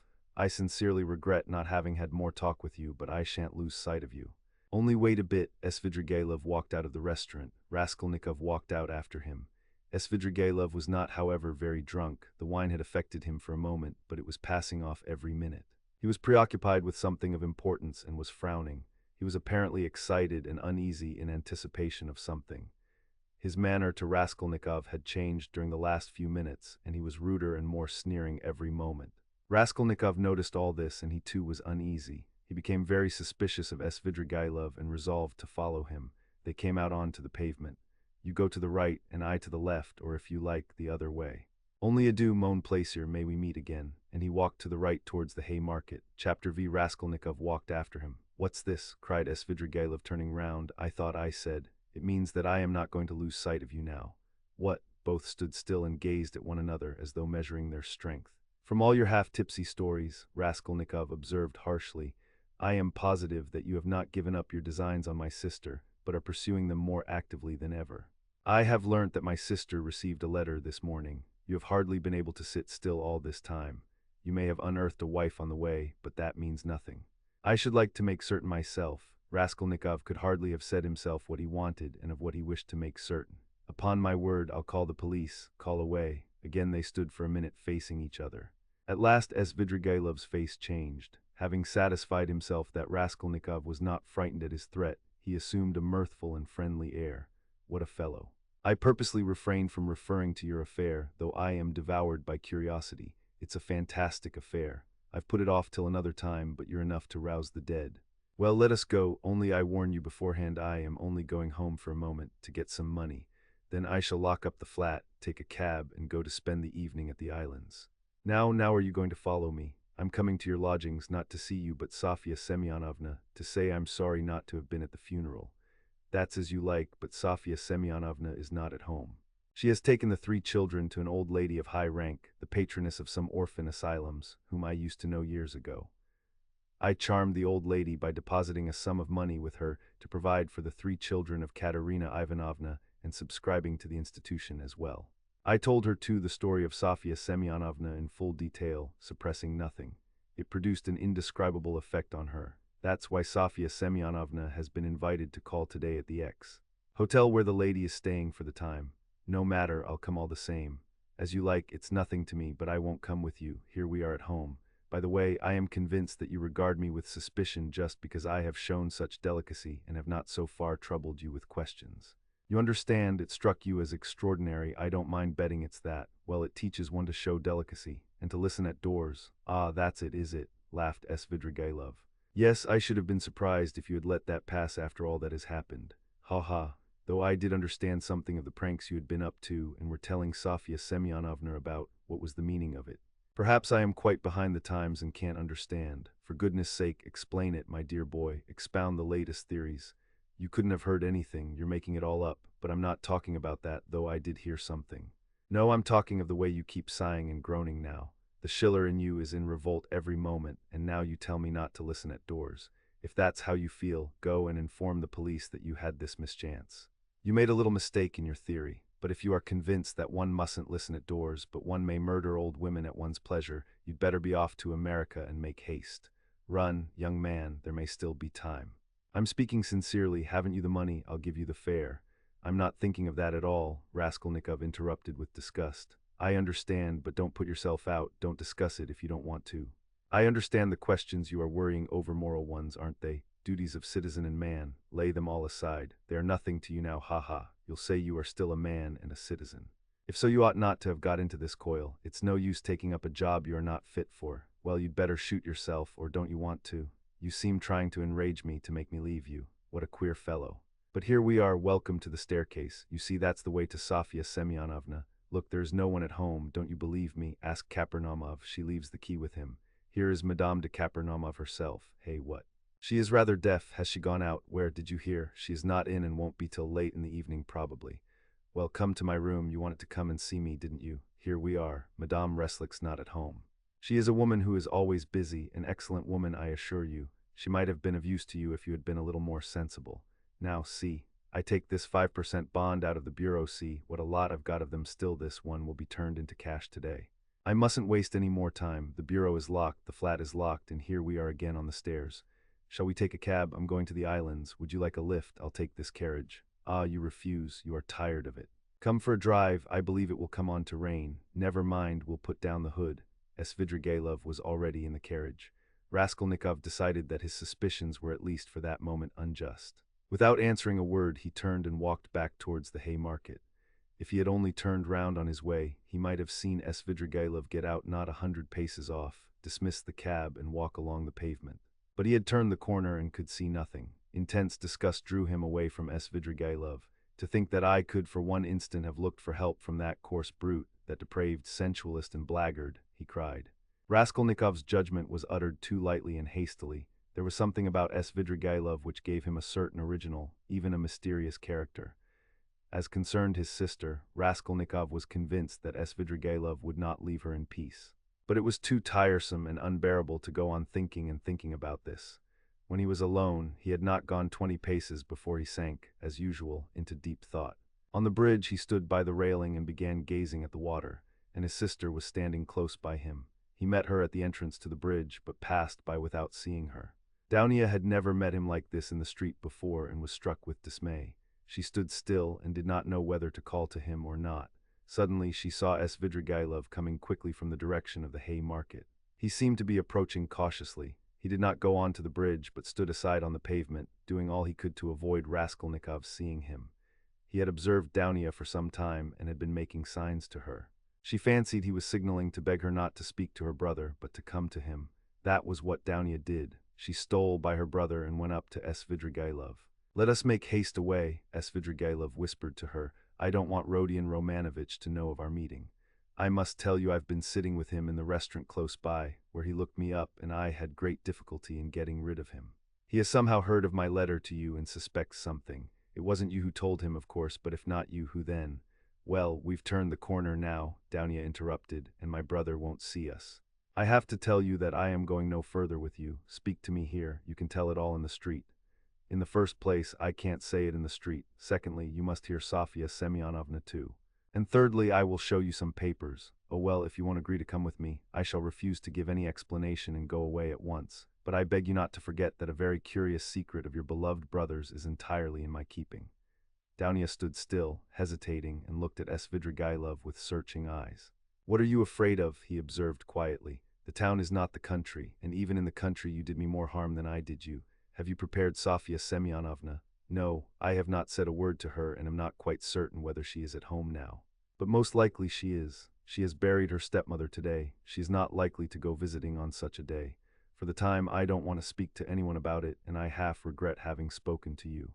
The slightest indiscretion is as bad as betrayal in a thing like this. I live there in that house. We are coming to it. That's the porter of our house. He knows me very well. You see, he's bowing. He sees I'm coming with a lady, and no doubt he has noticed your face already, and you will be glad of that if you are afraid of me and suspicious. Excuse my putting things so coarsely. I haven't a flat to myself.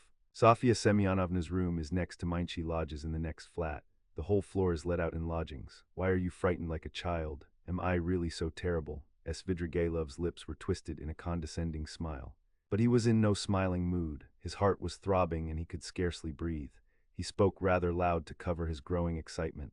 But Dounia did not notice this peculiar excitement. She was so irritated by his remark that she was frightened of him like a child, and that he was so terrible to her.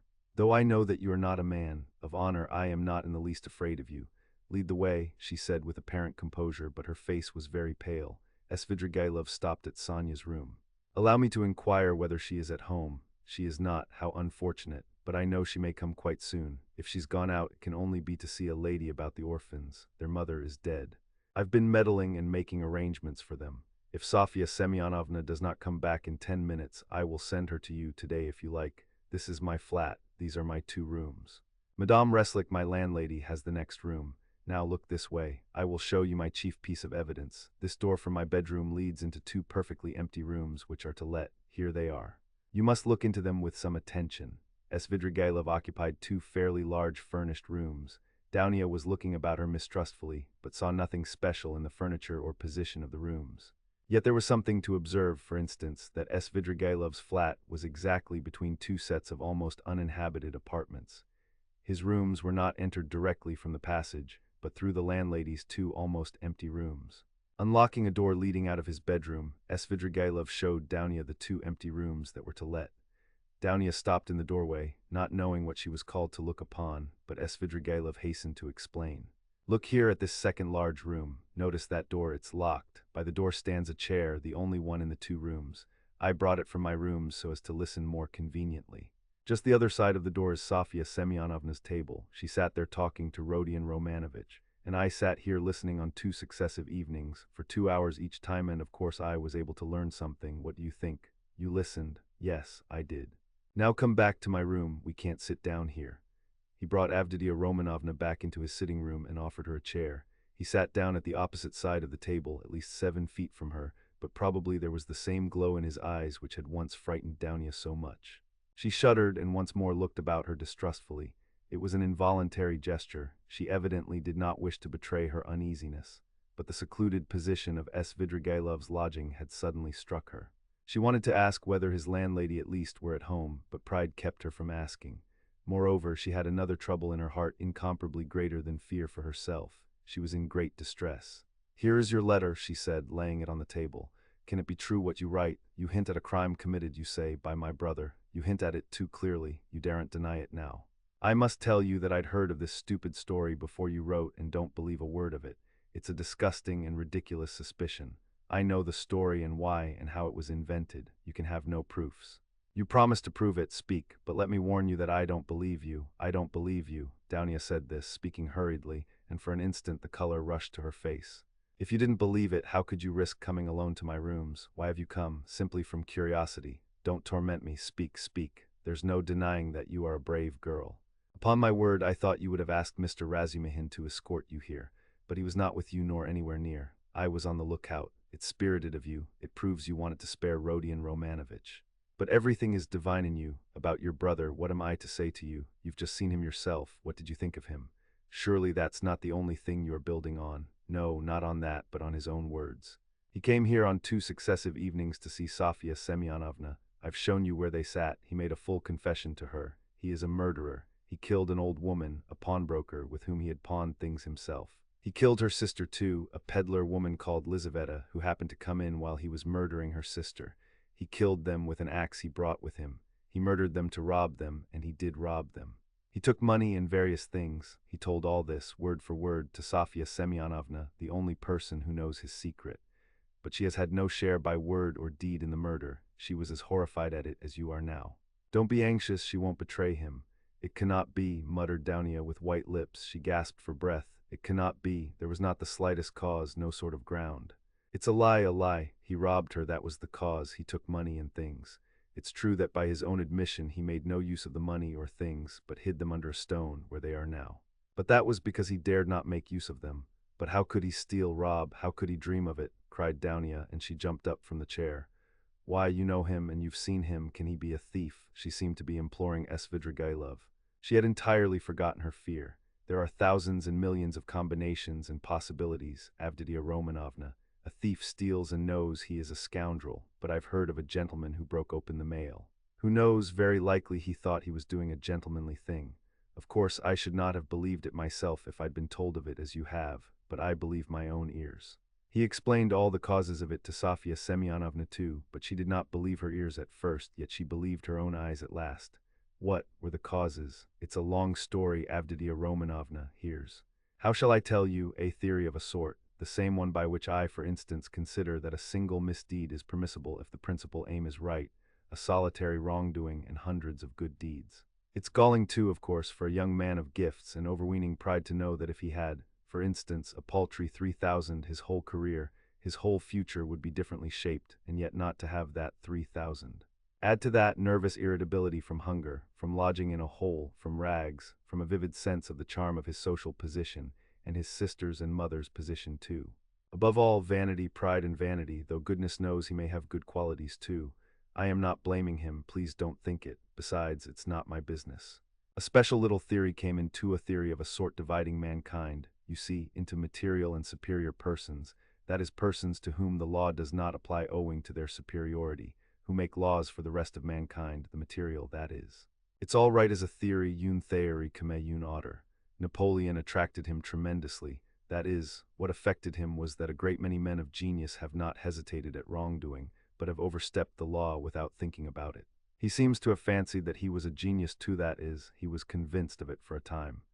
He has suffered a great deal and is still suffering from the idea that he could make a theory, but was incapable of boldly overstepping the law, and so he is not a man of genius. And that's humiliating for a young man of any pride in our day especially. But remorse, you deny him any moral feeling then, is he like that? Ah, Avditia Romanovna, everything is in a muddle now. Not that it was ever in very good order. Russians in general are broad in their ideas, Avditia Romanovna, broad like their land and exceedingly disposed to the fantastic, the chaotic. But it's a misfortune to be broad without a special genius. Do you remember what a lot of talk we had together on this subject, sitting in the evenings on the terrace after supper? Why, you used to reproach me with breadth. Who knows, perhaps we were talking at the very time when he was lying here thinking over his plan. There are no sacred traditions amongst us, especially in the educated class, Avditia Romanovna. At the best, someone will make them up somehow for himself out of books or from some old chronicle. But those are for the most part the learned and all old fogies, so that it would be almost ill-bred in a man of society. You know my opinions in general, though I never blame anyone. I do nothing at all, I persevere in that, but we've talked of this more than once before. I was so happy indeed as to interest you in my opinions. You are very pale, Avditia Romanovna. I know his theory. I read that article of his about men to whom all is permitted. Razumihin brought it to me.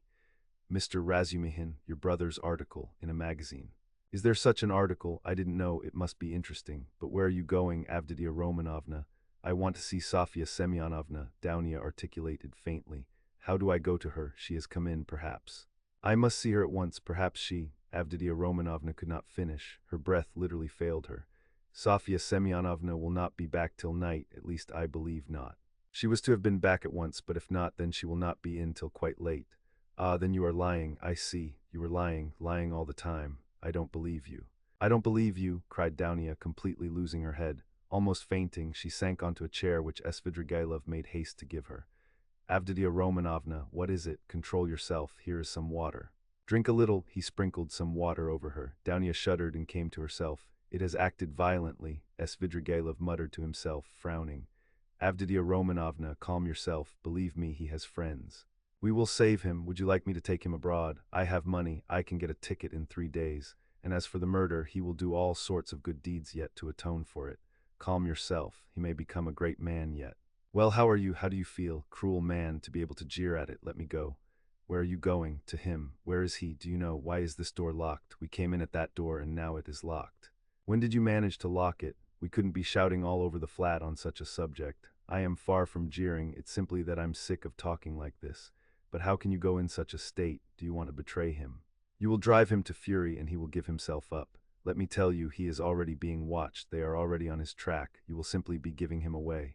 Wait a little. I saw him and was talking to him just now. He can still be saved. Wait a bit, sit down, let us think it over together. I asked you to come in order to discuss it alone with you and to consider it thoroughly, but do sit down. How can you save him? Can he really be saved? Dounia sat down. Svidrigailov sat down beside her. It all depends on you, on you, on you alone, he began with glowing eyes, almost in a whisper and hardly able to utter the words for emotion. Dounia drew back from him in alarm. He too was trembling all over. You, one word from you and he is saved. I'll save him. I have money and friends. I'll send him away at once. I'll get a passport, 2 passports, one for him and one for me. I have friends, capable people. If you like, I'll take a passport for you, for your mother. What do you want with Razumihin? I love you too. I love you beyond everything. Let me kiss the hem of your dress. Let me. The very rustle of it is too much for me. Tell me, do that, and I'll do it. I'll do everything. I will do the impossible. What you believe, I will believe. I'll do anything. Don't look at me like that. Do you know that you are killing me? He was almost beginning to rave. Something seemed suddenly to go to his head. Dounia jumped up and rushed to the door. Open it, she called, shaking the door. Open it. Is there no one there? Svidrigailov got up and came to himself. His still trembling lips slowly broke into an angry, mocking smile. There is no one at home, he said quietly and emphatically. The landlady has gone out, and it's waste of time to shout like that. You are only exciting yourself uselessly. Where is the key? Open the door at once, base man. I have lost the key and cannot find it. This is an outrage, cried Dounia, turning pale as death.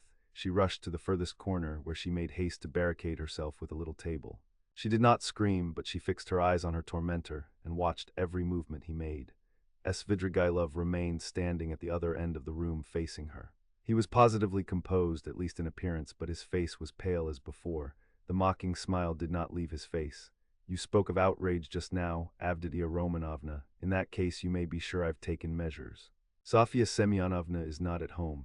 The Kapernamovs are far away. There are 5 locked rooms between. I am at least twice as strong as you are, and I have nothing to fear besides, for you could not complain afterwards.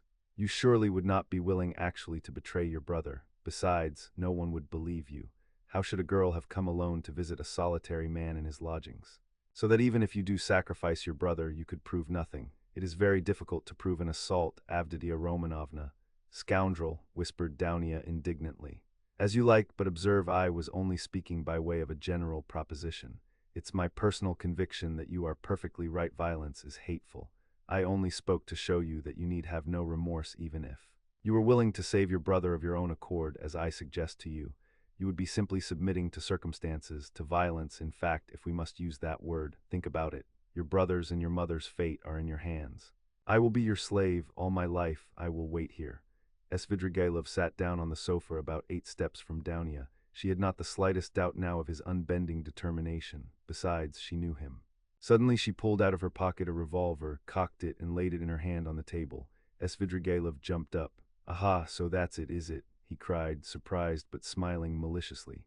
Well, that completely alters the aspect of affairs. You made things wonderfully easier for me, Avditia Romanovna. But where did you get the revolver? Was it Mr. Razumihin? Why, it's my revolver, an old friend. And how I've hunted for it. The shooting lessons I've given you in the country have not been thrown away. It's not your revolver. It belonged to Marfa Petrovna, whom you killed, wretch. There was nothing of yours in her house.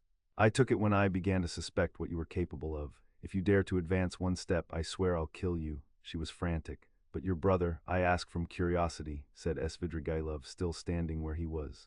Inform if you want to. Don't stir. Don't come nearer. I'll shoot. You poisoned your wife. I know. You are a murderer yourself. She held the revolver ready. Are you so positive I poisoned Marfa Petrovna? You did. You hinted it yourself. You talked to me of poison. I know you went to get it. You had it in readiness. It was your doing. It must have been your doing. Scoundrel, even if that were true, it would have been for your sake. You would have been the cause. You are lying. I hated you always, always. Oho, Avditia Romanovna, you seem to have forgotten how you softened to me in the heat of propaganda. I saw it in your eyes. Do you remember that moonlight night when the nightingale was singing? That's a lie. There was a flash of fury in Dounia's eyes. That's a lie and a libel. A lie. Well, if you like, it's a lie. I made it up. Women ought not to be reminded of such things, he smiled.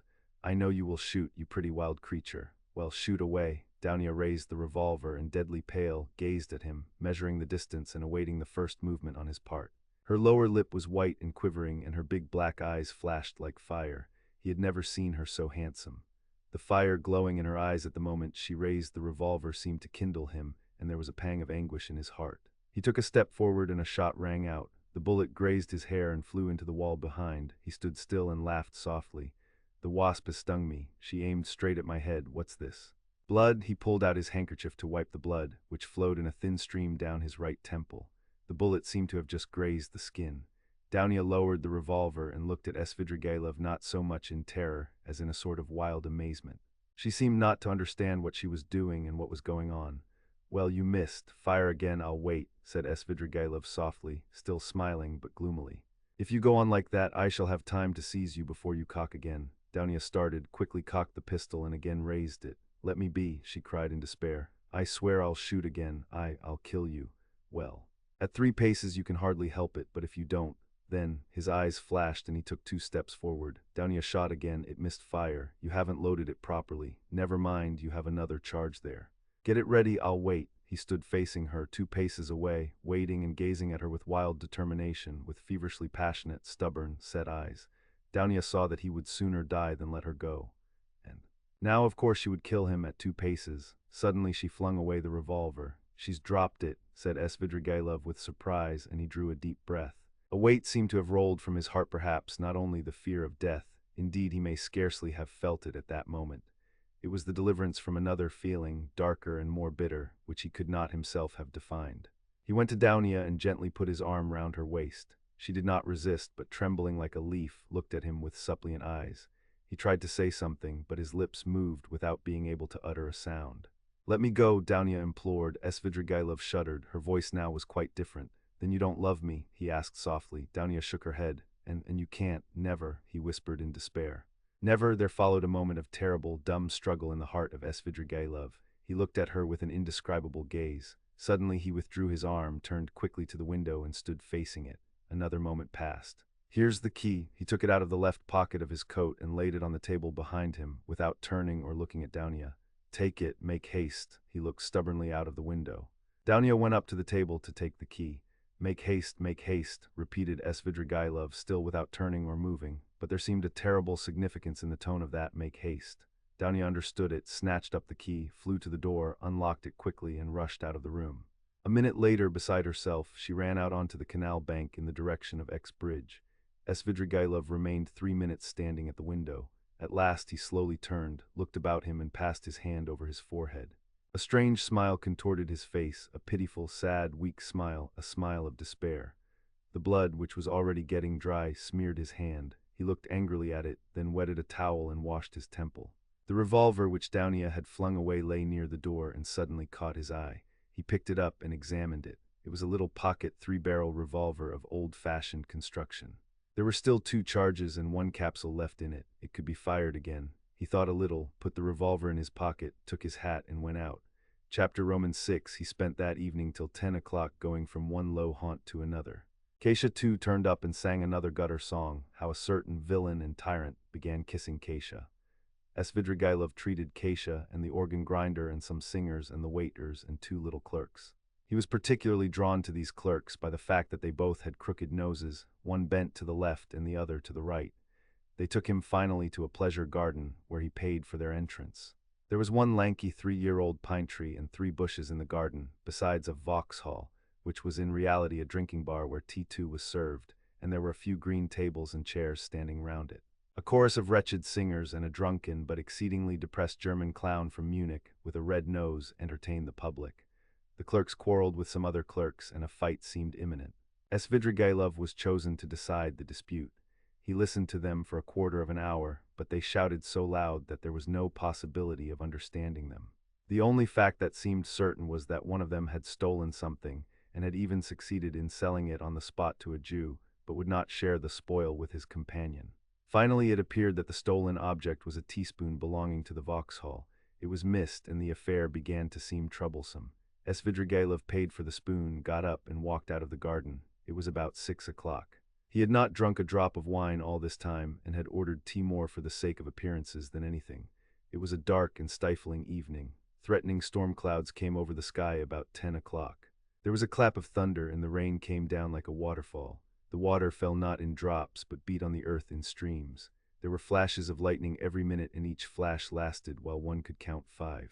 Drenched to the skin, he went home, locked himself in, opened the bureau, took out all his money and tore up 2 or 3 papers. Then, putting the money in his pocket, he was about to change his clothes, but looking out of the window and listening to the thunder and the rain, he gave up the idea, took up his hat, and went out of the room without locking the door. He went straight to Sonya. She was at home. She was not alone. The 4 Kapernaumov children were with her. She was giving them tea. She received Svidrigailov in respectful silence, looking wonderingly at his soaking clothes. The children all ran away at once in indescribable terror. Svidrigailov sat down at the table and asked Sonya to sit beside him. She timidly prepared to listen. "I may be going to America, Sofya Semyonovna," said Svidrigailov, "and as I am probably seeing you for the last time, I have come to make some arrangements." "Well, did you see the lady today?" "I know what she said to you, you need not tell me." Sonya made a movement and blushed. "Those people have their own way of doing things. As to your sisters and your brother, they are really provided for, and the money assigned to them I've put into safekeeping and have received acknowledgments. You had better take charge of the receipts in case anything happens. Here, take them. Well, now that's settled. Here are 3 5% bonds to the value of 3,000 rubles.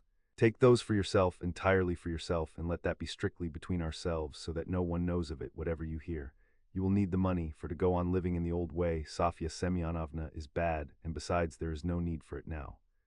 I am so much indebted to you, and so are the children and my stepmother," said Sonya hurriedly, "and if I've said so little. Please don't consider, that's enough, but as for the money, Arkady Ivanovich, I am very grateful to you, but I don't need it now. I can always earn my own living, don't think me ungrateful. If you're so charitable, that money, it's for you, Sofya Semyonovna, and please don't waste words over it. I haven't time for it, you will want it. Rodion Romanovich has 2 alternatives. A bullet in the brain or Siberia." Sonya looked wildly at him and started. "Don't be uneasy, I know all about it from himself, and I am not a gossip, I won't tell anyone. It was good advice when you told him to give himself up and confess. It would be much better for him. Well, if it turns out to be Siberia, he will go and you will follow him. That's so, isn't it? And if so, you'll need money. You'll need it for him, do you understand? Giving it to you is the same as my giving it to him. Besides, you promised Amelia Ivanovna to pay what's owing. I heard you. How can you undertake such obligations so heedlessly, Sofya Semyonovna? It was Katerina Ivanovna's debt and not yours, so you ought not to have taken any notice of the German woman. You can't get through the world like that. If you are ever questioned about me tomorrow or the day after, you will be asked, don't say anything about my coming to see you now, and don't show the money to anyone or say a word about it. Well, now goodbye." He got up. "My greetings to Rodion Romanovich. By the way, you'd better put the money for the present in Mr. Razumihin's keeping. You know Mr. Razumihin, of course you do. He's not a bad fellow. Take it to him tomorrow or, when the time comes. Until then, hide it carefully." Sonya too jumped up from her chair and looked in dismay at Svidrigailov. She longed to speak, to ask a question, but for the first moments she did not dare and did not know how to begin. How can you be going now in such rain? Why, be starting for America and be stopped by rain. Ha ha, goodbye Sofya Semyonovna, my dear. Live and live long, you will be of use to others, by the way. Tell Mr. Razumihin I send my greetings to him. Tell him Arkady Ivanovich Svidrigailov sends his greetings, be sure to. He went out, leaving Sonya in a state of wondering anxiety and vague apprehension. It appeared afterwards that on the same evening, at 11:20, he made another very eccentric and unexpected visit. The rain still persisted. Drenched to the skin, he walked into the little flat where the parents of his betrothed lived, in 3rd Street in Vasilyevsky Island. He knocked some time before he was admitted, and his visit at first caused great perturbation. But Svidrigailov could be very fascinating when he liked, so that the first, and indeed very intelligent surmise of the sensible parents that Svidrigailov had probably had so much to drink that he did not know what he was doing vanished immediately. The decrepit father was wheeled in to see Svidrigailov by the tender and sensible mother, who as usual began the conversation with various irrelevant questions.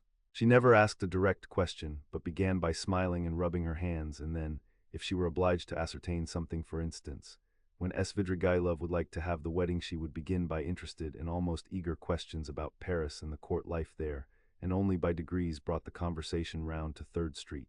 On other occasions this had of course been very impressive, but this time Arkady Ivanovich seemed particularly impatient, and insisted on seeing his betrothed at once, though he had been informed to begin with that she had already gone to bed.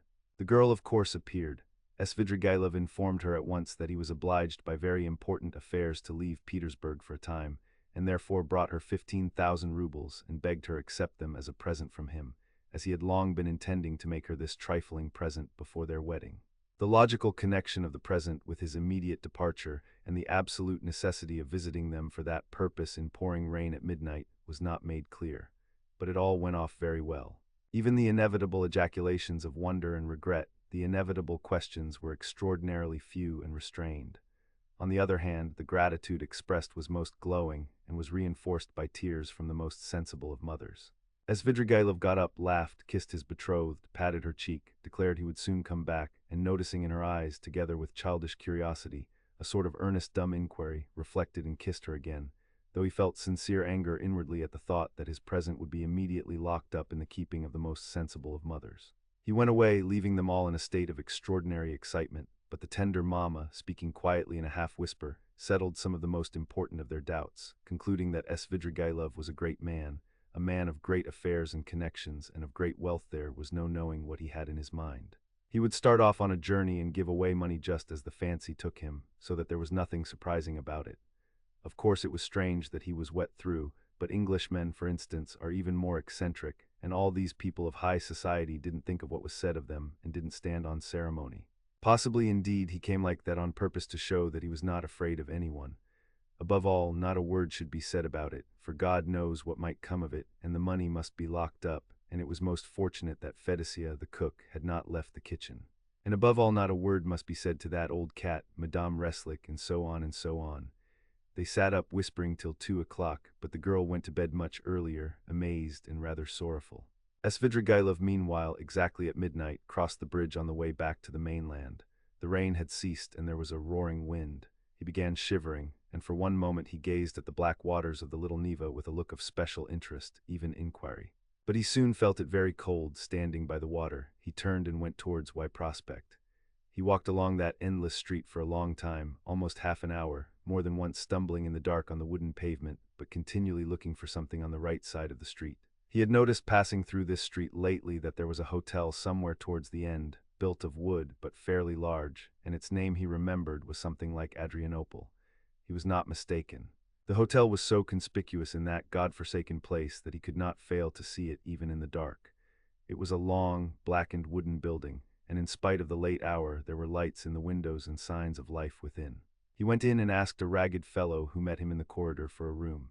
The latter, scanning Svidrigailov, pulled himself together and led him at once to a close and tiny room in the distance, at the end of the corridor, under the stairs. There was no other, all were occupied. The ragged fellow looked inquiringly. "Is there tea?" asked Svidrigailov. "Yes, sir. What else is there?" "Veal, vodka, savories. Bring me tea and veal." "And you want nothing else?" he asked with apparent surprise. "Nothing, nothing." The ragged man went away, completely disillusioned. It must be a nice place, thought Svidrigailov. How was it I didn't know it? I expect I look as if I came from a café chantant and have had some adventure on the way. It would be interesting to know who stayed here. He lighted the candle and looked at the room more carefully. It was a room so low-pitched that Svidrigailov could only just stand up in it. It had one window. The bed, which was very dirty, and the plain-stained chair and table almost filled it up. The walls looked as though they were made of planks covered with shabby paper, so torn and dusty that the pattern was indistinguishable, though the general color yellow could still be made out. One of the walls was cut short by the sloping ceiling, though the room was not an attic but just under the stairs. Svidrigailov set down the candle, sat down on the bed and sank into thought. But a strange, persistent murmur which sometimes rose to a shout in the next room attracted his attention. The murmur had not ceased from the moment he entered the room. He listened. Someone was upbraiding and almost tearfully scolding, but he heard only one voice. Svidrigailov got up, shaded the light with his hand, and at once he saw light through a crack in the wall. He went up and peeped through. The room, which was somewhat larger than his, had 2 occupants. One of them, a very curly-headed man with a red, inflamed face, was standing in the pose of an orator without his coat, with his legs wide apart to preserve his balance, and smiting himself on the breast. He reproached the other with being a beggar, with having no standing whatever. He declared that he had taken the other out of the gutter, and he could turn him out when he liked, and that only the finger of Providence sees it all. The object of his reproaches was sitting in a chair, and had the air of a man who wants dreadfully to sneeze, but can't.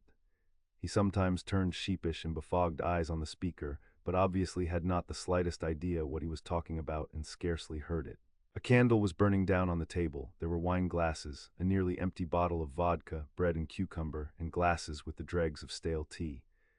After gazing attentively at this, Svidrigailov turned away indifferently and sat down on the bed.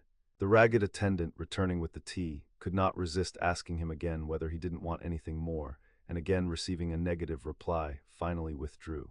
Svidrigailov made haste to drink a glass of tea to warm himself, but could not eat anything. He began to feel feverish. He took off his coat and, wrapping himself in the blanket, lay down on the bed. He was annoyed. It would have been better to be well for the occasion, he thought with a smile. The room was close, the candle burnt dimly, the wind was roaring outside, he heard a mouse scratching in the corner, and the room smelt of mice and of leather. He lay in a sort of reverie, one thought followed another. He felt a longing to fix his imagination on something. It must be a garden under the window, he thought. There's a sound of trees. How I dislike the sound of trees on a stormy night, in the dark. They give one a horrid feeling. He remembered how he had disliked it when he passed Petrovsky Park just now. This reminded him of the bridge over the Little Neva, and he felt cold again as he had when standing there. I never have liked water, he thought, even in a landscape, and he suddenly smiled again at a strange idea. Surely now all these questions of taste and comfort ought not to matter, but I've become more particular, like an animal that picks out a special place. For such an occasion, I ought to have gone into the Petrovsky Park. I suppose it seemed dark, cold, ha-ha, as though I were seeking pleasant sensations.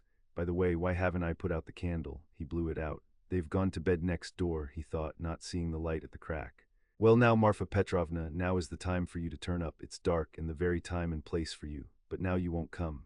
He suddenly recalled how, an hour before carrying out his design on Dounia, he had recommended Raskolnikov to trust her to Razumihin's keeping. I suppose I really did say it, as Raskolnikov guessed, to tease myself. But what a rogue that Raskolnikov is. He's gone through a good deal. He may be a successful rogue in time when he's got over his nonsense. But now he's too eager for life. These young men are contemptible on that point. But hang the fellow, let him please himself. It's nothing to do with me. He could not get to sleep. By degrees Dounia's image rose before him, and a shudder ran over him. No, I must give up all that now, he thought, rousing himself. I must think of something else. It's queer and funny. I never had a great hatred for anyone. I never particularly desired to avenge myself even, and that's a bad sign, a bad sign, a bad sign. I never liked quarreling either, and never lost my temper. That's a bad sign too. And the promises I made her just now, to damnation. But who knows, perhaps she would have made a new man of me somehow. He ground his teeth and sank into silence again. Again Dounia's image rose before him, just as she was when, after shooting the first time, she had lowered the revolver in terror and gazed blankly at him, so that he might have seized her twice over, and she would not have lifted a hand to defend herself if he had not reminded her. He recalled how at that instant he felt almost sorry for her, how he had felt a pang at his heart. Ay, damnation, these thoughts again, I must put it away. He was dozing off. The feverish shiver had ceased when suddenly something seemed to run over his arm and leg under the bedclothes. He started. Ah, hang it, I believe it's a mouse, he thought. That's the veal I left on the table. He felt fearfully disinclined to pull off the blanket, get up, get cold, but all at once something unpleasant ran over his leg again. He pulled off the blanket and lighted the candle. Shaking with feverish chill, he bent down to examine the bed. There was nothing. He shook the blanket, and suddenly a mouse jumped out on the sheet. He tried to catch it, but the mouse ran to and fro in zigzags without leaving the bed, slipped between his fingers, ran over his hand, and suddenly darted under the pillow. He threw down the pillow, but in one instant felt something leap on his chest and dart over his body and down his back under his shirt. He trembled nervously and woke up. The room was dark. He was lying on the bed and wrapped up in the blanket as before. The wind was howling under the window. How disgusting, he thought with annoyance. He got up and sat on the edge of the bedstead with his back to the window. It's better not to sleep at all, he decided. There was a cold, damp draught from the window, however. Without getting up, he drew the blanket over him and wrapped himself in it. He was not thinking of anything and did not want to think. But one image rose after another. Incoherent scraps of thought without beginning or end passed through his mind. He sank into drowsiness. Perhaps the cold or the dampness or the dark or the wind that howled under the window and tossed the trees roused a sort of persistent craving for the fantastic. He kept dwelling on images of flowers. He fancied a charming flower garden, a bright, warm, almost hot day, a holiday Trinity day. A fine, sumptuous country cottage in the English taste overgrown with fragrant flowers, with flower beds going round the house. The porch, wreathed in climbers, was surrounded with beds of roses. A light, cool staircase, carpeted with rich rugs, was decorated with rare plants in china pots. He noticed particularly in the windows nosegays of tender, white, heavily fragrant narcissus bending over their bright, green, thick, long stalks. He was reluctant to move away from them, but he went up the stairs and came into a large, high drawing room, and again, everywhere at the windows, the doors onto the balcony, and on the balcony itself were flowers. The floors were strewn with freshly cut fragrant hay, the windows were open, a fresh, cool, light air came into the room. The birds were chirruping under the window, and in the middle of the room, on a table covered with a white satin shroud, stood a coffin. The coffin was covered with white silk and edged with a thick white frill. Wreaths of flowers surrounded it on all sides. Among the flowers lay a girl in a white muslin dress, with her arms crossed and pressed on her bosom, as though carved out of marble. But her loose fair hair was wet, there was a wreath of roses on her head. The stern and already rigid profile of her face looked as though chiseled of marble too, and the smile on her pale lips was full of an immense unchildish misery and sorrowful appeal. Svidrigailov knew that girl. There was no holy image, no burning candle beside the coffin, no sound of prayers. The girl had drowned herself. She was only 14, but her heart was broken. And she had destroyed herself, crushed by an insult that had appalled and amazed that childish soul, had smirched that angel purity with unmerited disgrace, and torn from her a last scream of despair, unheeded and brutally disregarded, on a dark night in the cold and wet while the wind howled. As Svidrigailov came to himself, got up from the bed and went to the window, he felt for the latch and opened it. The wind lashed furiously into the little room and stung his face and his chest, only covered with his shirt as though with frost. Under the window there must have been something like a garden, and apparently a pleasure garden. There too, probably there were tea tables and singing in the daytime. Now drops of rain flew in at the window from the trees and bushes. It was dark as in a cellar, so that he could only just make out some dark blurs of objects. Svidrigailov, bending down with elbows on the windowsill, gazed for 5 minutes into the darkness. The boom of a cannon, followed by a second one, resounded in the darkness of the night. Ah, the signal, the river is overflowing, he thought. By morning it will be swirling down the street in the lower parts, flooding the basements and cellars. The cellar rats will swim out, and men will curse in the rain and wind as they drag their rubbish to their upper stories. What time is it now? And he had hardly thought it when, somewhere near, a clock on the wall, ticking away hurriedly, struck 3. Aha, it will be light in an hour. Why wait? I'll go out at once straight to the park. I'll choose a great bush there drenched with rain, so that as soon as one's shoulder touches it, millions of drops drip on one's head. He moved away from the window, shut it, lighted the candle, put on his waistcoat, his overcoat and his hat, and went out, carrying the candle, into the passage to look for the ragged attendant who would be asleep somewhere in the midst of candle ends and all sorts of rubbish, to pay him for the room and leave the hotel. It's the best minute, I couldn't choose a better. He walked for some time through a long, narrow corridor without finding anyone and was just going to call out, when suddenly, in a dark corner between an old cupboard and the door, he caught sight of a strange object which seemed to be alive. He bent down with the candle and saw a little girl, not more than 5 years old, shivering and crying, with her clothes as wet as a soaking house flannel. She did not seem afraid of Svidrigailov, but looked at him with blank amazement out of her big black eyes. Now and then she sobbed as children do when they have been crying a long time but are beginning to be comforted.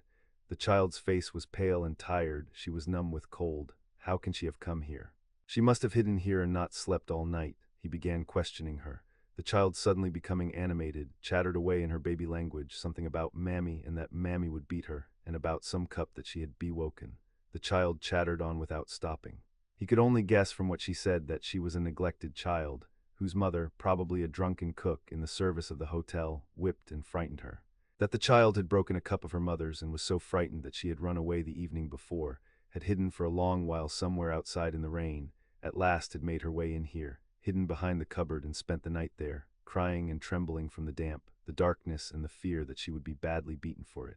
He took her in his arms, went back to his room, sat her on the bed, and began undressing her. The torn shoes which she had on her stockingless feet were as wet as if they had been standing in a puddle all night. When he had undressed her, he put her on the bed, covered her up, and wrapped her in the blanket from her head downwards. She fell asleep at once. Then he sank into dreary musing again. What folly to trouble myself, he decided suddenly with an oppressive feeling of annoyance. What idiocy. In vexation, he took up the candle to go and look for the ragged attendant again and make haste to go away. Damn the child, he thought as he opened the door, but he turned again to see whether the child was asleep. He raised the blanket carefully. The child was sleeping soundly. She had got warm under the blanket, and her pale cheeks were flushed. But strange to say, that flush seemed brighter and coarser than the rosy cheeks of childhood. It's a flush of fever, thought Svidrigailov. It was like the flush from drinking, as though she had been given a full glass to drink. Her crimson lips were hot and glowing, but what was this? He suddenly fancied that her long black eyelashes were quivering, as though the lids were opening and a sly crafty eye peeped out with an unchildlike wink, as though the little girl were not asleep but pretending. Yes, it was so. Her lips parted in a smile. The corners of her mouth quivered as though she were trying to control them. But now she quite gave up all effort. Now it was a grin, a broad grin. There was something shameless, provocative in that quite unchildish face. It was depravity. It was the face of a harlot, the shameless face of a French harlot. Now both eyes opened wide. They turned a glowing, shameless glance upon him. They laughed, invited him. There was something infinitely hideous and shocking in that laugh, in those eyes, in such nastiness in the face of a child. What, at 5 years old? Svidrigailov muttered in genuine horror. What does it mean? And now she turned to him, her little face all aglow, holding out her arms. Accursed child, Svidrigailov cried, raising his hand to strike her, but at that moment he woke up. He was in the same bed, still wrapped in the blanket. The candle had not been lighted, and daylight was streaming in at the windows. I've had nightmare all night. He got up angrily, feeling utterly shattered. His bones ached. There was a thick mist outside, and he could see nothing. It was nearly 5. He had overslept himself. He got up, put on his still damp jacket and overcoat. Feeling the revolver in his pocket, he took it out, and then he sat down, took a notebook out of his pocket, and in the most conspicuous place on the title page wrote a few lines in large letters. Reading them over, he sank into thought with his elbows on the table. The revolver and the notebook lay beside him. Some flies woke up and settled on the untouched veal, which was still on the table. He stared at them, and at last with his free right hand began trying to catch one. He tried till he was tired, but could not catch it. At last, realizing that he was engaged in this interesting pursuit, he started, got up and walked resolutely out of the room. A minute later he was in the street. A thick milky mist hung over the town. Svidrigailov walked along the slippery, dirty wooden pavement towards the Little Neva. He was picturing the waters of the Little Neva swollen in the night, Petrovsky Island, the wet paths, the wet grass, the wet trees and bushes, and at last the bush. He began ill-humoredly staring at the houses, trying to think of something else. There was not a cabman or a passerby in the street. The bright yellow, wooden little houses looked dirty and dejected with their closed shutters. The cold and damp penetrated his whole body, and he began to shiver. From time to time he came across shop signs and read each carefully. At last he reached the end of the wooden pavement and came to a big stone house. A dirty, shivering dog crossed his path with its tail between its legs. A man in a greatcoat lay face downwards, dead drunk, across the pavement. He looked at him and went on. A high tower stood up on the left. "Bah," he shouted, "here is a place. Why should it be Petrovsky? It will be in the presence of an official witness anyway." He almost smiled at this new thought and turned into the street where there was the big house with the tower. At the great closed gates of the house, a little man stood with his shoulder leaning against them, wrapped in a gray soldier's coat, with a copper Achilles helmet on his head. He cast a drowsy and indifferent glance at Svidrigailov. His face wore that perpetual look of peevish dejection, which is so sourly printed on all faces of Jewish race without exception. They both, Svidrigailov and Achilles, stared at each other for a few minutes without speaking. At last it struck Achilles as irregular for a man not drunk to be standing 3 steps from him, staring and not saying a word. "What do you want here?" he said, without moving or changing his position. "Nothing, brother, good morning," answered Svidrigailov. "This isn't the place. I am going to foreign parts, brother, to foreign parts, to America." America. Svidrigailov took out the revolver and cocked it. Achilles raised his eyebrows. "I say this is not the place for such jokes. Why shouldn't it be the place? Because it isn't. Well, brother, I don't mind that. It's a good place. When you are asked, you just say he was going," he said, "to America." He put the revolver to his right temple. "You can't do it here, it's not the place," cried Achilles, rousing himself, his eyes growing bigger and bigger. Svidrigailov pulled the trigger. Chapter Roman 7. The same day, about 7 o'clock in the evening, Raskolnikov was on his way to his mother's and sister's lodging in Bakaleyev's house, which Razumihin had found for them. The stairs went up from the street.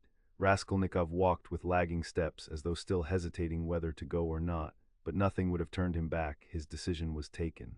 "Besides, it doesn't matter, they still know nothing," he thought, "and they are used to thinking of me as eccentric." He was appallingly dressed, his clothes torn and dirty, soaked with a night's rain. His face was almost distorted from fatigue, exposure, the inward conflict that had lasted for 24 hours. He had spent all the previous night alone, God knows where, but anyway he had reached a decision. He knocked at the door, which was opened by his mother. Dounia was not at home. Even the servant happened to be out. At first Pulcheria Alexandrovna was speechless with joy and surprise. Then she took him by the hand and drew him into the room. "Here you are," she began, faltering with joy. "Don't be angry with me, Radia, for welcoming you so foolishly with tears. I am laughing, not crying." Did you think I was crying? No, I am delighted, but I've got into such a stupid habit of shedding tears. I've been like that ever since your father's death. I cry for anything. Sit down, dear boy, you must be tired. I see you are. Ah, how muddy you are. I was in the rain yesterday, mother, Raskolnikov began. No, no, Pulcheria Alexandrovna hurriedly interrupted. You thought I was going to cross-question you in the womanish way I used to. Don't be anxious, I understand it all. Now I've learned the ways here and truly I see for myself that they are better. I've made up my mind once for all. How could I understand your plans and expect you to give an account of them? God knows what concerns and plans you may have or what ideas you are hatching, so it's not for me to keep nudging your elbow, asking you what you're thinking about. But my goodness, why am I running to and fro as though I were crazy? I am reading your article in the magazine for the third time, Radia. Dmitri Prokofitch brought it to me. Directly I saw it, I cried out to myself. There, foolish one, I thought, that's what he is busy about, that's the solution of the mystery.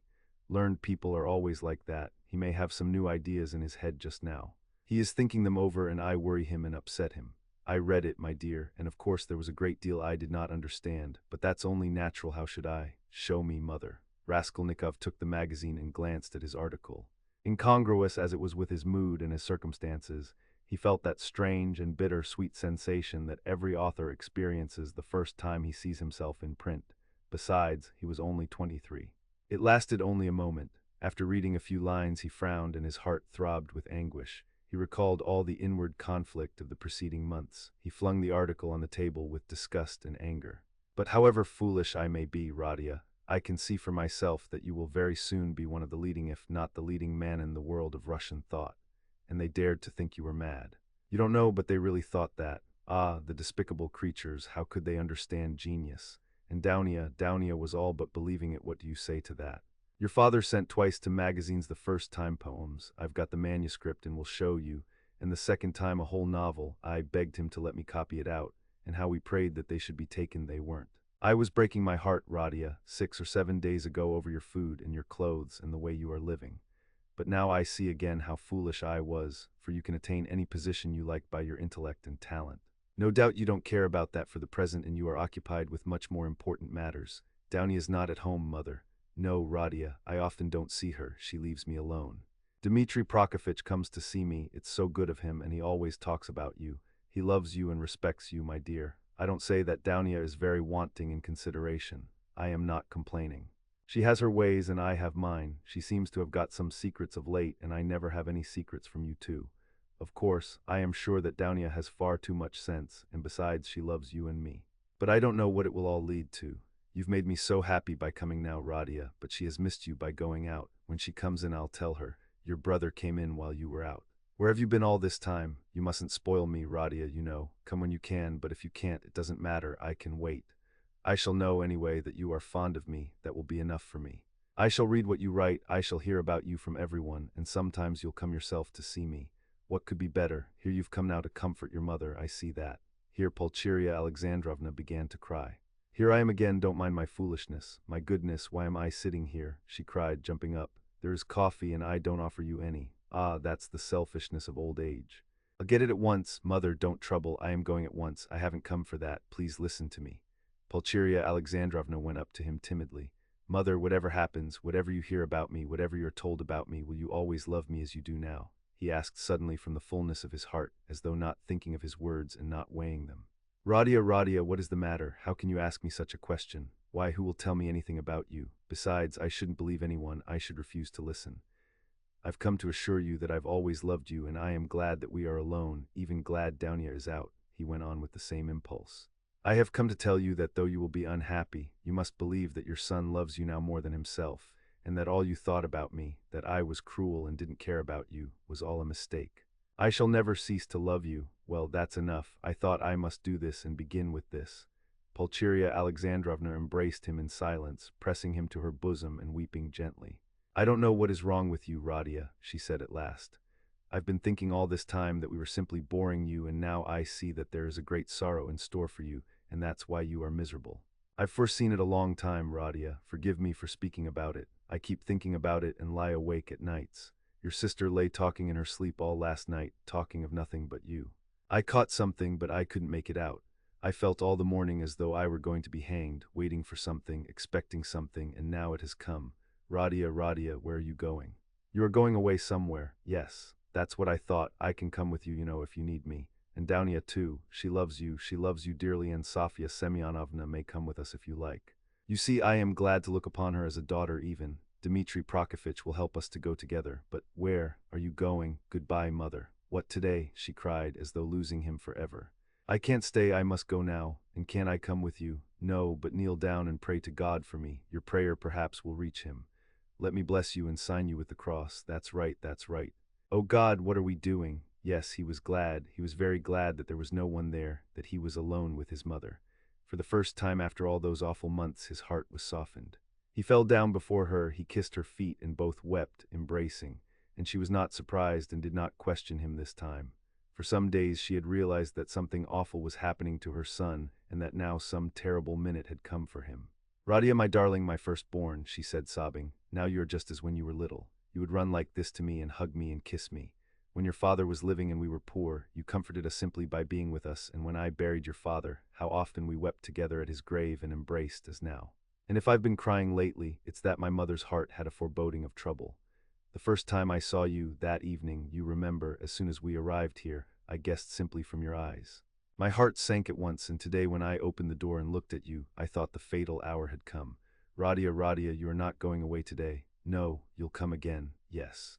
I'll come, Radia, don't be angry, I don't dare to question you. I know I mustn't. Only say 2 words to me. Is it far where you are going? Very far. What is awaiting you there? Some post or career for you. What God sends, only pray for me. Raskolnikov went to the door, but she clutched him and gazed despairingly into his eyes. Her face worked with terror. Enough, mother, said Raskolnikov, deeply regretting that he had come. Not forever, it's not yet forever. You'll come tomorrow. I will, goodbye. He tore himself away at last. It was a warm, fresh, bright evening. It had cleared up in the morning. Raskolnikov went to his lodgings. He made haste. He wanted to finish all before sunset. He did not want to meet anyone till then. Going up the stairs, he noticed that Nastasia rushed from the samovar to watch him intently. Can anyone have come to see me? He wondered. He had a disgusted vision of Porfiry, but opening his door he saw Dounia. She was sitting alone, plunged in deep thought, and looked as though she had been waiting a long time. He stopped short in the doorway. She rose from the sofa in dismay and stood up facing him. Her eyes, fixed upon him, betrayed horror and infinite grief, and from those eyes alone he saw at once that she knew. Am I to come in or go away? He asked uncertainly. I've been all day with Sofia Semyonovna. We were both waiting for you. We thought that you would be sure to come there. Raskolnikov went into the room and sank exhausted on a chair. I feel weak, Dounia. I am very tired. And I should have liked at this moment to be able to control myself. He glanced at her mistrustfully. Where were you all night? I don't remember clearly. You see, sister, I wanted to make up my mind once for all, and several times I walked by the Neva. I remember that I wanted to end it all there, but I couldn't make up my mind, he whispered, looking at her mistrustfully again. Thank God, that was just what we were afraid of, Sofia Semyonovna, and I. Then you still have faith in life. Thank God, Raskolnikov smiled bitterly. I haven't faith, but I have just been weeping in mother's arms. I haven't faith, but I have just asked her to pray for me. I don't know how it is, Dounia, I don't understand it. Have you been at mother's? Have you told her? Cried Dounia, horror-stricken. Surely you haven't done that. No, I didn't tell her, in words, but she understood a great deal. She heard you talking in your sleep. I am sure she half understands it already. Perhaps I did wrong in going to see her. I don't know why I did go. I am a contemptible person, Dounia. A contemptible person, but ready to face suffering. You are, aren't you? Yes, I am going, at once. Yes, to escape the disgrace. I thought of drowning myself, Dounia, but as I looked into the water, I thought that if I had considered myself strong till now, I'd better not be afraid of disgrace, he said, hurrying on. It's pride, Dounia, pride, Radia. There was a gleam of fire in his lustreless eyes. He seemed to be glad to think that he was still proud. You don't think, sister, that I was simply afraid of the water? He asked, looking into her face with a sinister smile. Oh, Radia, hush, cried Dounia bitterly. Silence lasted for 2 minutes. He sat with his eyes fixed on the floor. Dounia stood at the other end of the table and looked at him with anguish. Suddenly he got up. It's late, it's time to go. I am going at once to give myself up, but I don't know why I am going to give myself up. Big tears fell down her cheeks. You are crying, sister, but can you hold out your hand to me? You doubted it. She threw her arms round him. Aren't you half expiating your crime by facing the suffering? She cried, holding him close and kissing him. Crime? What crime? He cried in sudden fury. That I killed a vile, noxious insect, an old pawnbroker woman of use to no one. Killing her was atonement for 40 sins. She was sucking the life out of poor people. Was that a crime? I am not thinking of it, and I am not thinking of expiating it, and why are you all rubbing it in on all sides? A crime. A crime, only now I see clearly the imbecility of my cowardice, now that I have decided to face this superfluous disgrace.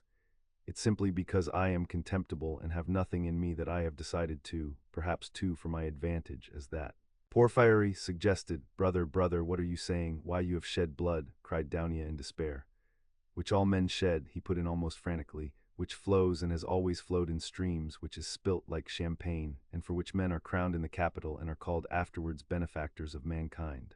Look into it more carefully and understand it. I too wanted to do good to men and would have done hundreds, thousands of good deeds to make up for that one piece of stupidity, not stupidity even, simply clumsiness, for the idea was by no means so stupid as it seems now that it has failed. Everything seems stupid when it fails.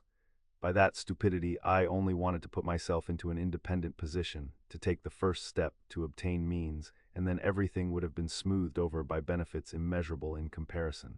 But I couldn't carry out even the first step because I am contemptible, that's what's the matter, and yet I won't look at it as you do. If I had succeeded, I should have been crowned with glory, but now I'm trapped. But that's not so, not so. Brother, what are you saying? Ah, it's not picturesque, not aesthetically attractive. I fail to understand why bombarding people by regular siege is more honorable. The fear of appearances is the first symptom of impotence. I've never recognized this more clearly than now, and I am further than ever from seeing that what I did was a crime. I've never been stronger and more convinced than now. The color had rushed into his pale, exhausted face, but as he uttered his last explanation, he happened to meet Dounia's eyes, and he saw such anguish in them that he could not help being checked. He felt that he had, anyway, made these two poor women miserable, that he was, anyway, the cause. Dounia, darling, if I am guilty, forgive me, though I cannot be forgiven if I am guilty. Goodbye, we won't dispute. It's time, high time to go. Don't follow me, I beseech you. I have somewhere else to go. But you go at once and sit with mother. I entreat you to. It's my last request of you. Don't leave her at all. I left her in a state of anxiety that she is not fit to bear. She will die or go out of her mind. Be with her. Razumihin will be with you. I've been talking to him. Don't cry about me. I'll try to be honest and manly all my life, even if I am a murderer. Perhaps I shall some day make a name. I won't disgrace you, you will see. I'll still show. Now goodbye for the present, he concluded hurriedly, noticing again a strange expression in Dounia's eyes at his last words and promises. Why are you crying? Don't cry, don't cry. We are not parting forever. Ah, yes. Wait a minute, I'd forgotten. He went to the table, took up a thick, dusty book, opened it, and took from between the pages a little watercolor portrait on ivory. It was the portrait of his landlady's daughter, who had died of fever, that strange girl who had wanted to be a nun. For a minute he gazed at the delicate, expressive face of his betrothed, kissed the portrait, and gave it to Dounia. I used to talk a great deal about it to her, only to her, he said thoughtfully. To her heart I confided much of what has since been so hideously realized. Don't be uneasy, he returned to Dounia. She was as much opposed to it as you, and I am glad that she is gone. The great point is that everything now is going to be different, is going to be broken in two, he cried, suddenly returning to his dejection. Everything, and am I prepared for it? Do I want it myself? They say it is necessary for me to suffer. What's the object of these senseless sufferings? Shall I know any better what they are for, when I am crushed by hardships and idiocy, and weak as an old man after 20 years' penal servitude? And what shall I have to live for then? Why am I consenting to that life now? Oh, I knew I was contemptible when I stood looking at the Never at daybreak today. At last they both went out. It was hard for Dounia, but she loved him. She walked away, but after going 50 paces she turned round to look at him again. He was still in sight. At the corner he too turned, and for the last time their eyes met. But noticing that she was looking at him, he motioned her away with impatience and even vexation, and turned the corner abruptly. I am wicked, I see that, he thought to himself, feeling ashamed a moment later of his angry gesture to Dounia. But why are they so fond of me if I don't deserve it? Oh, if only I were alone and no one loved me and I too had never loved anyone. Nothing of all this would have happened. But I wonder shall I in those 15 or 20 years grow so meek that I shall humble myself before people and whimper at every word that I am a criminal. Yes, that's it, that's what they are sending me there for, that's what they want. Look at them running to and fro about the streets, every one of them a scoundrel and a criminal at heart, and worse still, an idiot. But try to get me off and they'd be wild with righteous indignation. Oh, how I hate them all. He fell to musing by what process it could come to pass, that he could be humbled before all of them, indiscriminately humbled by conviction. And yet why not? It must be so. Would not 20 years of continual bondage crush him utterly? Water wears out a stone. And why should he live after that? Why should he go now when he knew that it would be so? It was the 100th time perhaps that he had asked himself that question since the previous evening, but still he went. Chapter Roman 8. When he went into Sonia's room, it was already getting dark. All day Sonia had been waiting for him in terrible anxiety. Dounia had been waiting with her. She had come to her that morning, remembering Svidrigailov's words that Sonia knew. We will not describe the conversation and tears of the two girls and how friendly they became. Dounia gained one comfort at least from that interview, that her brother would not be alone. He had gone to her, Sonia, first with his confession. He had gone to her for human fellowship when he needed it. She would go with him wherever fate might send him. Dounia did not ask, but she knew it was so. She looked at Sonia almost with reverence and at first almost embarrassed her by it. Sonia was almost on the point of tears. She felt herself, on the contrary, hardly worthy to look at Dounia. Dounia's gracious image when she had bowed to her so attentively and respectfully at their first meeting in Raskolnikov's room had remained in her mind as one of the fairest visions of her life. Dounia at last became impatient and, leaving Sonia, went to her brother's room to await him there. She kept thinking that he would come there first. When she had gone, Sonia began to be tortured by the dread of his committing suicide, and Dounia too feared it. But they had spent the day trying to persuade each other that that could not be, and both were less anxious while they were together. As soon as they parted, each thought of nothing else. Sonia remembered how Svidrigailov had said to her the day before that Raskolnikov had two alternative Siberia, or, besides, she knew his vanity, his pride, and his lack of faith.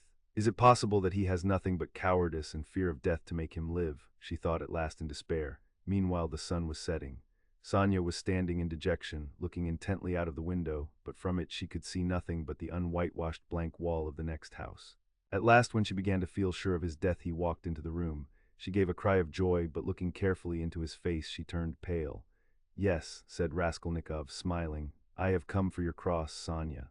It was you told me to go to the crossroads. Why is it you are frightened now it's come to that?" Sonia gazed at him, astonished. His tone seemed strange to her. A cold shiver ran over her, but in a moment she guessed that the tone and the words were a mask. He spoke to her looking away, as though to avoid meeting her eyes. "You see, Sonia, I've decided that it will be better so. There's one fact, but it's a long story and there's no need to discuss it. But do you know what angers me? It annoys me that all those stupid, brutish faces will be gaping at me directly, pestering me with their stupid questions, which I shall have to answer. They'll point their fingers at me. Tifu.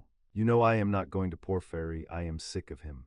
I'd rather go to my friend, the explosive lieutenant. How I shall surprise him, what a sensation I shall make. But I must be cooler. I've become too irritable of late. You know I was nearly shaking my fist at my sister just now, because she turned to take a last look at me. It's a brutal state to be in. Ah, what am I coming to? Well, where are the crosses?" He seemed hardly to know what he was doing. He could not stay still or concentrate his attention on anything. His ideas seemed to gallop after one another. He talked incoherently. His hands trembled slightly. Without a word, Sonia took out of the drawer two crosses, one of cypress wood and one of copper. She made the sign of the cross over herself and over him, and put the wooden cross on his neck. "It's the symbol of my taking up the cross," he laughed, "as though I had not suffered much till now. The wooden cross, that is the peasant one; the copper one, that is Lizaveta, as you will wear yourself. Show me." So she had it on, at that moment. I remember two things like these two, a silver one and a little icon. I threw them back on the old woman's neck. Those would be appropriate now, really. Those are what I ought to put on now. But I am talking nonsense and forgetting what matters. I'm somehow forgetful. You see, I have come to warn you, Sonia, so that you might know. That's all I came for. But I thought I had more to say. You wanted me to go yourself. Well, now I am going to prison and you'll have your wish. Well, what are you crying for? You too, don't leave off. Oh, how I hate it all. But his feeling was stirred, his heart ached as he looked at her. Why is she grieving too? He thought to himself. What am I to her? Why does she weep? Why is she looking after me like my mother or Dounia? She'll be my nurse. Cross yourself, say at least one prayer, Sonia begged in a timid, broken voice. Oh, certainly, as much as you like, and sincerely, Sonia, sincerely. But he wanted to say something quite different. He crossed himself several times. Sonia took up her shawl and put it over her head. It was the green drap de dame's shawl of which Marmeladov had spoken, the family shawl. Raskolnikov thought of that looking at it, but he did not ask. He began to feel himself that he was certainly forgetting things and was disgustingly agitated. He was frightened at this. He was suddenly struck too by the thought that Sonia meant to go with him. "What are you doing? Where are you going? Stay here, stay. I'll go alone," he cried in cowardly vexation, and almost resentful, he moved towards the door. "What's the use of going in procession?" he muttered, going out. Sonia remained standing in the middle of the room. He had not even said goodbye to her, he had forgotten her. A poignant and rebellious doubt surged in his heart. Was it right, all this? He thought again as he went down the stairs. Couldn't he stop and retract it all, and not go? But still he went. He felt suddenly once for all that he mustn't ask himself questions. As he turned into the street, he remembered that he had not said goodbye to Sonia, that he had left her in the middle of the room in her green shawl, not daring to stir after he had shouted at her, and he stopped short for a moment. At the same instant, another thought dawned upon him, as though it had been lying in wait to strike him then. Why, with what object did I go to her just now? I told her on business. On what business? I had no sort of business. To tell her I was going, but where was the need? Do I love her? No, I drove her away just now like a dog. Did I want her crosses? Oh, how low I've sunk. No, I wanted her tears. I wanted to see her terror, to see how her heart ached. I had to have something to cling to, something to delay me, some friendly face to see, and I dared to believe in myself, to dream of what I would do. I am a beggarly, contemptible wretch, contemptible. He walked along the canal bank, and he had not much further to go. But on reaching the bridge he stopped, and turning out of his way along it went to the hay market. He looked eagerly to right and left, gazed intently at every object, and could not fix his attention on anything. Everything slipped away. In another week, another month, I shall be driven in a prison van over this bridge. How shall I look at the canal then? I should like to remember this, slipped into his mind. Look at this sign. How shall I read those letters then? It's written here, Campany. That's a thing to remember, that letter, and to look at it again in a month. How shall I look at it then? What shall I be feeling and thinking then? How trivial it all must be, what I am fretting about now. Of course it must all be interesting, in its way. Ha ha ha. What am I thinking about? I am becoming a baby. I am showing off to myself. Why am I ashamed? Phoo, how people shove. That fat man, a German he must be, who pushed against me. Does he know whom he pushed? There's a peasant woman with a baby begging. It's curious that she thinks me happier than she is. I might give her something for the incongruity of it. Here's a 5-kopeck piece left in my pocket. Where did I get it? Here. Take it, my good woman. God bless you, the beggar chanted in a lachrymose voice. He went into the hay market. It was distasteful, very distasteful to be in a crowd, but he walked just where he saw most people. He would have given anything in the world to be alone, but he knew himself that he would not have remained alone for a moment. There was a man drunk and disorderly in the crowd. He kept trying to dance and falling down. There was a ring round him. Raskolnikov squeezed his way through the crowd, stared for some minutes at the drunken man, and suddenly gave a short, jerky laugh. A minute later he had forgotten him and did not see him, though he still stared. He moved away at last, not remembering where he was, but when he got into the middle of the square an emotion suddenly came over him, overwhelming him body and mind. He suddenly recalled Sonia's words, go to the crossroads, bow down to the people, kiss the earth, for you have sinned against it too, and say aloud to the whole world, I am a murderer. He trembled, remembering that. And the hopeless misery and anxiety of all that time, especially of the last hours, had weighed so heavily upon him that he positively clutched at the chance of this new unmixed, complete sensation. It came over him like a fit. It was like a single spark kindled in his soul and spreading fire through him. Everything in him softened at once, and the tears started into his eyes. He fell to the earth on the spot. He knelt down in the middle of the square, bowed down to the earth, and kissed that filthy earth with bliss and rapture. He got up and bowed down a second time. He's boozed, a youth near him observed. There was a roar of laughter. He's going to Jerusalem, brothers, and saying goodbye to his children and his country. He's bowing down to all the world and kissing the great city of St. Petersburg and its pavement, added a workman who was a little drunk. Quite a young man, too, observed a third, and a gentleman, someone observed soberly. There's no knowing who's a gentleman and who isn't nowadays. These exclamations and remarks checked Raskolnikov, and the words, I am a murderer, which were perhaps on the point of dropping from his lips, died away. He bore these remarks quietly, however, and without looking round, he turned down a street leading to the police office. He had a glimpse of something on the way which did not surprise him. He had felt that it must be so. The second time he bowed down in the hay market he saw, standing 50 paces from him on the left, Sonia. She was hiding from him behind one of the wooden shanties in the marketplace. She had followed him then on his painful way. Raskolnikov at that moment felt and knew once for all that Sonia was with him forever and would follow him to the ends of the earth, wherever fate might take him. It wrung his heart, but he was just reaching the fatal place. He went into the yard fairly resolutely. He had to mount to the 3rd story. I shall be some time going up, he thought. He felt as though the fateful moment was still far off, as though he had plenty of time left for consideration. Again the same rubbish, the same eggshells lying about on the spiral stairs, again the open doors of the flats, again the same kitchens and the same fumes and stench coming from them. Raskolnikov had not been here since that day. His legs were numb and gave way under him, but still they moved forward. He stopped for a moment to take breath, to collect himself so as to enter like a man. But why, what for, he wondered, reflecting. If I must drink the cup, what difference does it make? The more revolting the better. He imagined for an instant the figure of the explosive lieutenant, Ilya Petrovich. Was he actually going to him? Couldn't he go to someone else? To Nikodym Fomitch? Couldn't he turn back and go straight to Nikodym Fomitch's lodgings? At least then it would be done privately. No, no, to the explosive lieutenant. If he must drink it off at once. Turning cold and hardly conscious, he opened the door of the office.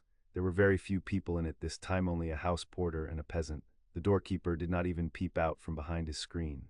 Raskolnikov walked into the next room. Perhaps I still need not speak, passed through his mind. Some sort of clerk not wearing a uniform was settling himself at a bureau to write. In a corner another clerk was seating himself. Zametov was not there, nor of course Nikodym Fomitch. No one in, Raskolnikov asked, addressing the person at the bureau. Whom do you want? Not a sound was heard, not a sight was seen, but I sent the Russian. How does it go on in the fairy tale? I've forgotten. At your service, a familiar voice cried suddenly. Raskolnikov shuddered. The explosive lieutenant stood before him. He had just come in from the third room. It is the hand of fate, thought Raskolnikov. Why is he here? You've come to see us. What about? Cried Ilya Petrovich. He was obviously in an exceedingly good humor and perhaps a trifle exhilarated. If it's on business, you are rather early. It's only a chance that I am here. However, I'll do what I can. I must admit What is it? Excuse me. Dostoevsky appears to have forgotten that it is after sunset, and that the last time Raskolnikov visited the police office at 2 in the afternoon he was reproached for coming too late. Translator. Raskolnikov, of course Raskolnikov, you didn't imagine I'd forgotten. Don't think I am like that. Rodion Rodionovich, that's it, isn't it? Rodion Romanovich. Yes, of course, Rodion Romanovich. I was just getting at it. I made many inquiries about you. I assure you I've been genuinely grieved since I behaved like that. It was explained to me afterwards that you were a literary man, and a learned one too. And so to say the first steps, mercy on us, what literary or scientific man does not begin by some originality of conduct? My wife and I have the greatest respect for literature. In my wife it's a genuine passion. Literature and art, if only a man is a gentleman, all the rest can be gained by talents, learning, good sense, genius. As for a hat, well, what does a hat matter? I can buy a hat as easily as I can a bun. But what's under the hat, what the hat covers, I can't buy that. I was even meaning to come and apologize to you, but thought maybe you'd. But I am forgetting to ask you, is there anything you want really? I hear your family have come. Yes, my mother and sister. I've even had the honor and happiness of meeting your sister, a highly cultivated and charming person.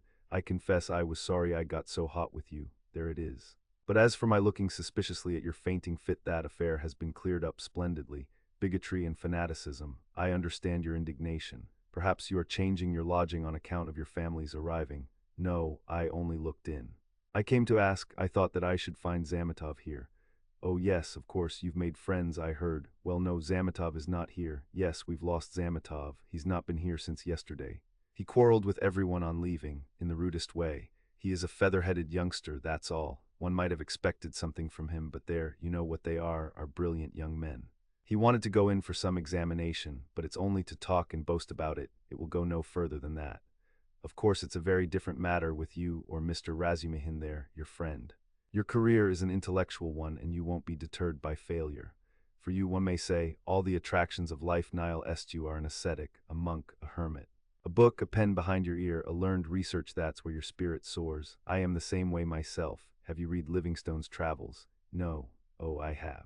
There are a great many nihilists about nowadays, you know, and indeed it is not to be wondered at. What sort of days are they? I ask you, but we thought. You are not a nihilist, of course. Answer me openly, and no. Believe me, you can speak openly to me as you would to yourself. Official duty is one thing, but you are thinking I meant to say friendship is quite another. No, you're wrong. It's not friendship, but the feeling of a man and a citizen, the feeling of humanity and of love for the Almighty. I may be an official, but I am always bound to feel myself a man and a citizen. You were asking about Zametov. Zametov will make a scandal in the French style in a house of bad reputation, over a glass of champagne. That's all your Zametov is good for, while I'm perhaps, so to speak, burning with devotion and lofty feelings, and besides I have rank, consequence, a post. I am married and have children. I fulfill the duties of a man and a citizen, but who is he, may I ask? I appeal to you as a man ennobled by education. Then these midwives, too, have become extraordinarily numerous. Raskolnikov raised his eyebrows inquiringly. The words of Ilya Petrovitch, who had obviously been dining, were for the most part a stream of empty sounds for him, but some of them he understood. He looked at him inquiringly, not knowing how it would end. I mean those crop-headed wenches, the talkative Ilya Petrovitch continued. Midwives is my name for them. I think it a very satisfactory one, ha. They go to the academy, study anatomy. If I fall ill, am I to send for a young lady to treat me? What do you say? Ha. Ilya Petrovitch laughed, quite pleased with his own wit. It's an immoderate zeal for education, but once you're educated, that's enough. Why abuse it? Why insult honorable people as that scoundrel Zametov does? Why did he insult me, I ask you? Look at these suicides, too, how common they are, you can't fancy. People spend their last halfpenny and kill themselves, boys and girls and old people. Only this morning we heard about a gentleman who had just come to town. Nil Pavlich, I say, what was the name of that gentleman who shot himself? Svidrigailov, someone answered from the other room with drowsy listlessness. Raskolnikov started. Svidrigailov has shot himself, he cried. What do you know, Svidrigailov? Yes, I knew him. He hadn't been here long. Yes, that's so. He had lost his wife, was a man of reckless habits, and all of a sudden shot himself, and in such a shocking way. He left in his notebook a few words, that he dies in full possession of his faculties, and that no one is to blame for his death. He had money, they say. How did you come to know him? I was acquainted. My sister was governess in his family. Then no doubt you can tell us something about him. You had no suspicion. I saw him yesterday. He was drinking wine. I knew nothing. Raskolnikov felt as though something had fallen on him and was stifling him. You've turned pale again. It's so stuffy here. Yes, I must go, muttered Raskolnikov. Excuse my troubling you. Oh, not at all, as often as you like. It's a pleasure to see you, and I am glad to say so. Ilya Petrovitch held out his hand. I only wanted.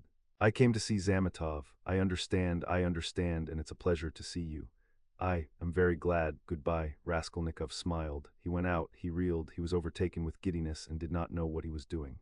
He began going down the stairs, supporting himself with his right hand against the wall. He fancied that a porter pushed past him on his way upstairs to the police office, that a dog in the lower story kept up a shrill barking, and that a woman flung a rolling pin at it and shouted.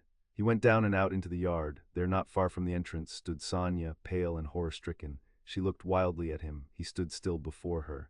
There was a look of poignant agony, of despair in her face.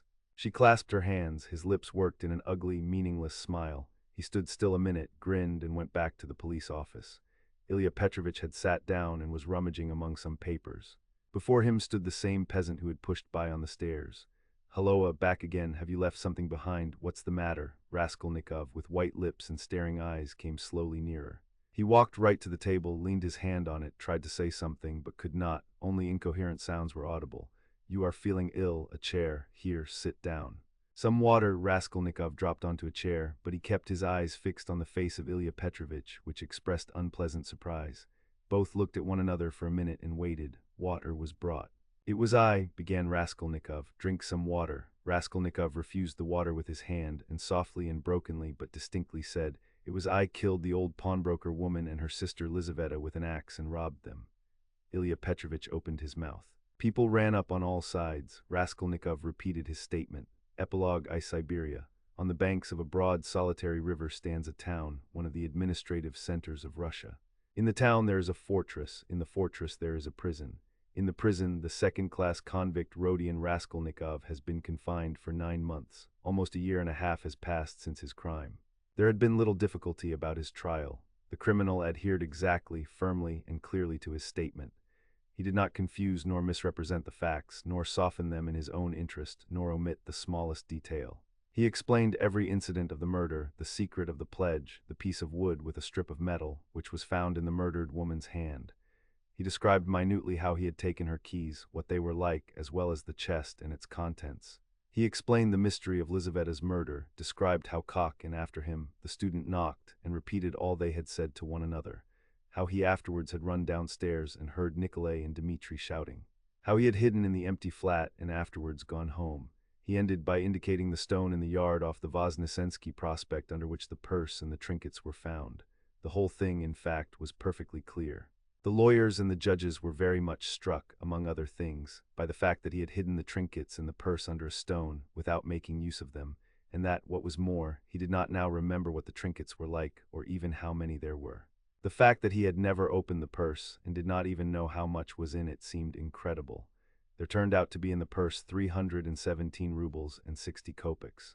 From being so long under the stone, some of the most valuable notes lying uppermost had suffered from the damp. They were a long while trying to discover why the accused man should tell a lie about this, when about everything else he had made a truthful and straightforward confession. Finally, some of the lawyers more versed in psychology admitted that it was possible he had really not looked into the purse, and so didn't know what was in it when he hid it under the stone. But they immediately drew the deduction that the crime could only have been committed through temporary mental derangement, through homicidal mania, without object or the pursuit of gain. This fell in with the most recent fashionable theory of temporary insanity, so often applied in our days in criminal cases. Moreover, Raskolnikov's hypochondriacal condition was proved by many witnesses, by Dr. Zosimov, his former fellow students, his landlady, and her servant. All this pointed strongly to the conclusion that Raskolnikov was not quite like an ordinary murderer and robber, but that there was another element in the case. To the intense annoyance of those who maintained this opinion, the criminal scarcely attempted to defend himself. To the decisive question as to what motive impelled him to the murder and the robbery, he answered very clearly with the coarsest frankness that the cause was his miserable position, his poverty and helplessness, and his desire to provide for his first steps in life by the help of the 3,000 rubles he had reckoned on finding. He had been led to the murder through his shallow and cowardly nature, exasperated moreover by privation and failure. To the question what led him to confess, he answered that it was his heartfelt repentance. All this was almost coarse. The sentence, however, was more merciful than could have been expected, perhaps partly because the criminal had not tried to justify himself, but had rather shown a desire to exaggerate his guilt. All the strange and peculiar circumstances of the crime were taken into consideration. There could be no doubt of the abnormal and poverty-stricken condition of the criminal at the time. The fact that he had made no use of what he had stolen was put down partly to the effect of remorse, partly to his abnormal mental condition at the time of the crime. Incidentally, the murder of Lizaveta served indeed to confirm the last hypothesis. A man commits 2 murders and forgets that the door is open. Finally, the confession, at the very moment when the case was hopelessly muddled by the false evidence given by Nikolay through melancholy and fanaticism, and when, moreover, there were no proofs against the real criminal, no suspicions, even Porfiry Petrovitch fully kept his word, all this did much to soften the sentence. Other circumstances, too, in the prisoner's favor came out quite unexpectedly. Razumihin somehow discovered and proved that while Raskolnikov was at the university, he had helped a poor consumptive fellow student and had spent his last penny on supporting him for 6 months. And when this student died, leaving a decrepit old father whom he had maintained almost from his 13th year, Raskolnikov had got the old man into a hospital and paid for his funeral when he died. Raskolnikov's landlady bore witness, too, that when they had lived in another house at 5 Corners, Raskolnikov had rescued 2 little children from a house on fire and was burnt in doing so. This was investigated and fairly well confirmed by many witnesses. These facts made an impression in his favor, and in the end the criminal was, in consideration of extenuating circumstances, condemned to penal servitude in the 2nd class for a term of 8 years only. At the very beginning of the trial, Raskolnikov's mother fell ill. Dounia and Razumihin found it possible to get her out of Petersburg during the trial.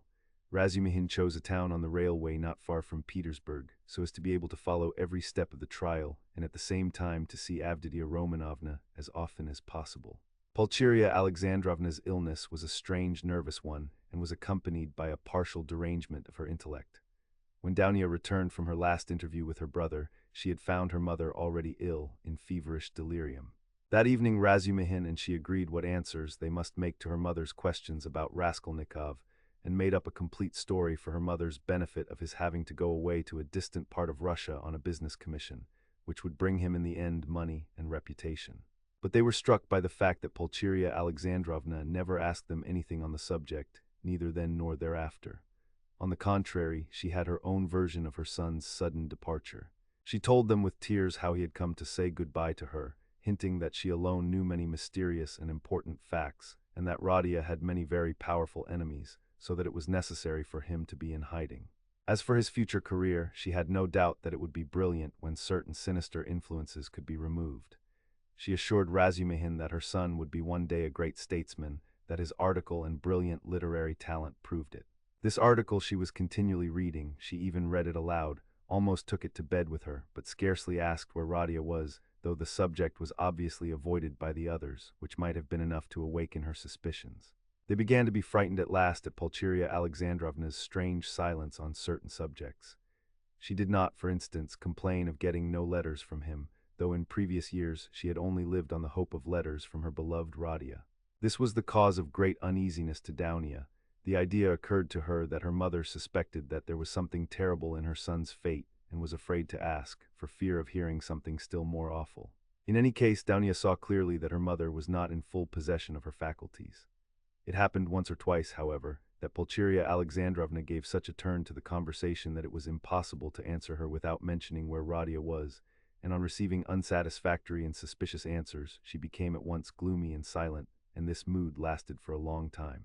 Downia saw at last that it was hard to deceive her, and came to the conclusion that it was better to be absolutely silent on certain points, but it became more and more evident that the poor mother suspected something terrible.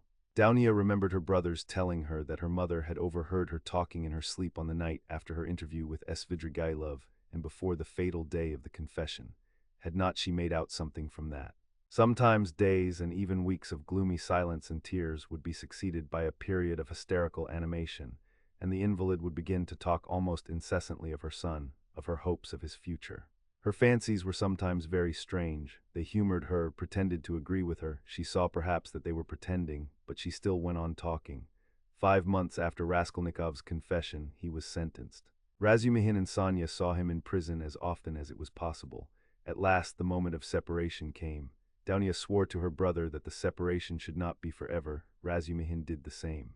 Razumihin, in his youthful ardor, had firmly resolved to lay the foundations at least of a secure livelihood during the next 3 or 4 years, and saving up a certain sum, to emigrate to Siberia, a country rich in every natural resource and in need of workers, active men, and capital. There they would settle in the town where Radia was, and all together would begin a new life. They all wept at parting. Raskolnikov had been very dreamy for a few days before. He asked a great deal about his mother and was constantly anxious about her. He worried so much about her that it alarmed Downia. When he heard about his mother's illness, he became very gloomy. With Sonia he was particularly reserved all the time. With the help of the money left to her by Svidrigailov, Sonia had long ago made her preparations to follow the party of convicts in which he was dispatched to Siberia. Not a word passed between Raskolnikov and her on the subject, but both knew it would be so. At the final leave-taking, he smiled strangely at his sisters and Razumihin's fervent anticipations of their happy future together when he should come out of prison. He predicted that their mother's illness would soon have a fatal ending. Sonia and he at last set off. 2 months later, Downia was married to Razumihin. It was a quiet and sorrowful wedding. Porfiry Petrovich and Zosimov were invited, however. During all this period, Razumihin wore an air of resolute determination. Downia put implicit faith in his carrying out his plans, and indeed she could not but believe in him. He displayed a rare strength of will. Among other things, he began attending university lectures again in order to take his degree. They were continually making plans for the future. Both counted on settling in Siberia within 5 years at least. Till then they rested their hopes on Sonia. Pulcheria Alexandrovna was delighted to give her blessing to Downia's marriage with Razumihin. But after the marriage she became even more melancholy and anxious. To give her pleasure, Razumihin told her how Raskolnikov had looked after the poor student and his decrepit father, and how a year ago he had been burnt and injured in rescuing 2 little children from a fire. These 2 pieces of news excited Pulcheria Alexandrovna's disordered imagination almost to ecstasy. She was continually talking about them, even entering into conversation with strangers in the street, though Downia always accompanied her. In public conveyances and shops, wherever she could capture a listener, she would begin the discourse about her son, his article, how he had helped the student, how he had been burnt at the fire, and so on. Downia did not know how to restrain her. Apart from the danger of her morbid excitement, there was the risk of someone's recalling Raskolnikov's name and speaking of the recent trial. Pulcheria Alexandrovna found out the address of the mother of the 2 children her son had saved and insisted on going to see her. At last her restlessness reached an extreme point. She would sometimes begin to cry suddenly and was often ill and feverishly delirious. One morning she declared that by her reckoning Radia ought soon to be home, that she remembered when he said goodbye to her, he said that they must expect him back in 9 months.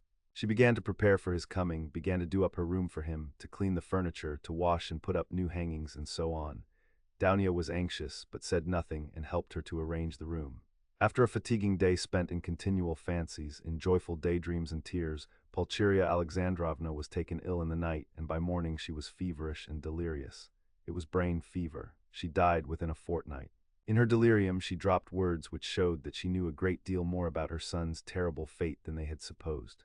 For a long time, Raskolnikov did not know of his mother's death, though a regular correspondence had been maintained from the time he reached Siberia. It was carried on by means of Sonia, who wrote every month to the Razumihins and received an answer with unfailing regularity. At first they found Sonia's letters dry and unsatisfactory, but later on they came to the conclusion that the letters could not be better, for from these letters they received a complete picture of their unfortunate brother's life. Sonia's letters were full of the most matter-of-fact detail, the simplest and clearest description of all Raskolnikov's surroundings as a convict. There was no word of her own hopes, no conjecture as to the future, no description of her feelings. Instead of any attempt to interpret his state of mind and inner life, she gave the simple facts, that is, his own words, an exact account of his health, what he asked for at their interviews, what commission he gave her, and so on. All these facts she gave with extraordinary minuteness. The picture of their unhappy brother stood out at last with great clearness and precision. There could be no mistake, because nothing was given but facts. But Dounia and her husband could get little comfort out of the news, especially at first. Sonia wrote that he was constantly sullen and not ready to talk, that he scarcely seemed interested in the news she gave him from their letters, that he sometimes asked after his mother, and that when, seeing that he had guessed the truth, she told him at last of her death, she was surprised to find that he did not seem greatly affected by it, not externally at any rate. She told them that, although he seemed so wrapped up in himself, and as it were, shut himself off from everyone, he took a very direct and simple view of his new life. That he understood his position, expected nothing better for the time, had no ill-founded hopes, as is so common in his position, and scarcely seemed surprised at anything in his surroundings, so unlike anything he had known before. She wrote that his health was satisfactory, he did his work without shirking or seeking to do more. He was almost indifferent about food, but except on Sundays and holidays, the food was so bad that at last he had been glad to accept some money from her, Sonia, to have his own tea every day. He begged her not to trouble about anything else, declaring that all this fuss about him only annoyed him. Sonia wrote further that in prison he shared the same room with the rest, that she had not seen the inside of their barracks, but concluded that they were crowded, miserable, and unhealthy. That he slept on a plank bed with a rug under him and was unwilling to make any other arrangement.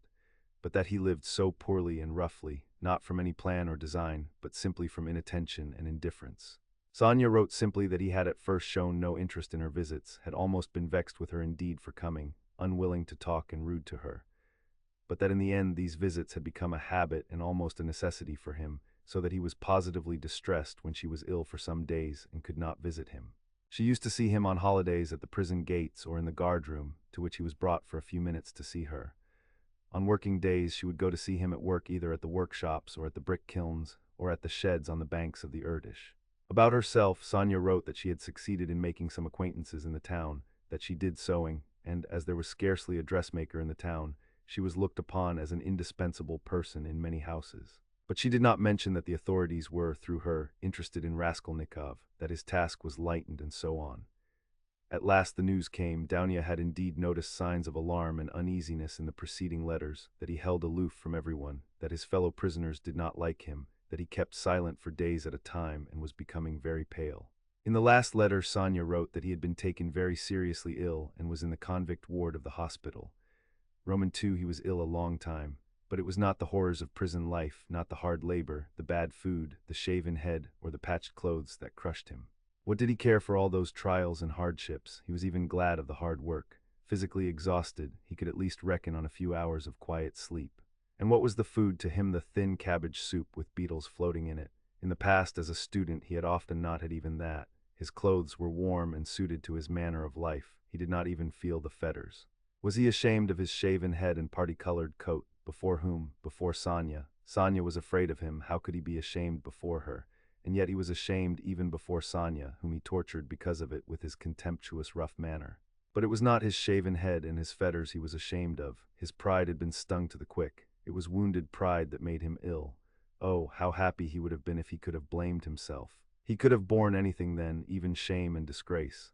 But he judged himself severely, and his exasperated conscience found no particularly terrible fault in his past, except a simple blunder which might happen to anyone. He was ashamed just because he, Raskolnikov, had so hopelessly, stupidly come to grief through some decree of blind fate, and must humble himself and submit to the idiocy of a sentence if he were anyhow to be at peace. Vague and objectless anxiety in the present, and in the future a continual sacrifice leading to nothing, that was all that lay before him. And what comfort was it to him that at the end of 8 years he would only be 32 and able to begin a new life? What had he to live for? What had he to look forward to? Why should he strive to live in order to exist? Why, he had been ready 1,000 times before to give up existence for the sake of an idea, for a hope, even for a fancy. Mere existence had always been too little for him. He had always wanted more. Perhaps it was just because of the strength of his desires that he had thought himself a man to whom more was permissible than to others. And if only fate would have sent him repentance, burning repentance that would have torn his heart and robbed him of sleep, that repentance, the awful agony of which brings visions of hanging or drowning, oh, he would have been glad of it. Tears and agonies would at least have been life, but he did not repent of his crime. At least he might have found relief in raging at his stupidity, as he had raged at the grotesque blunders that had brought him to prison. But now in prison, in freedom, he thought over and criticized all his actions again, and by no means found them so blundering and so grotesque as they had seemed at the fatal time. In what way, he asked himself, was my theory stupider than others that have swarmed and clashed from the beginning of the world? One has only to look at the thing quite independently, broadly, and uninfluenced by commonplace ideas, and my idea will by no means seem so. Strange, oh, skeptics and halfpenny philosophers, why do you halt halfway? Why does my action strike them as so horrible? He said to himself. Is it because it was a crime? What is meant by crime? My conscience is at rest. Of course it was a legal crime, of course. The letter of the law was broken and blood was shed. Well, punish me for the letter of the law, and that's enough. Of course, in that case many of the benefactors of mankind who snatched power for themselves, instead of inheriting it, ought to have been punished at their first steps. But those men succeeded, and so they were right, and I didn't, and so I had no right to have taken that step. It was only in that he recognized his criminality, only in the fact that he had been unsuccessful and had confessed it. He suffered too from the question, why had he not killed himself? Why had he stood looking at the river and preferred to confess? Was the desire to live so strong, and was it so hard to overcome it? Had not Svidrigailov overcome it, although he was afraid of death? In misery he asked himself this question, and could not understand that, at the very time he had been standing looking into the river, he had perhaps been dimly conscious of the fundamental falsity in himself and his convictions. He didn't understand that consciousness might be the promise of a future crisis, of a new view of life and of his future resurrection.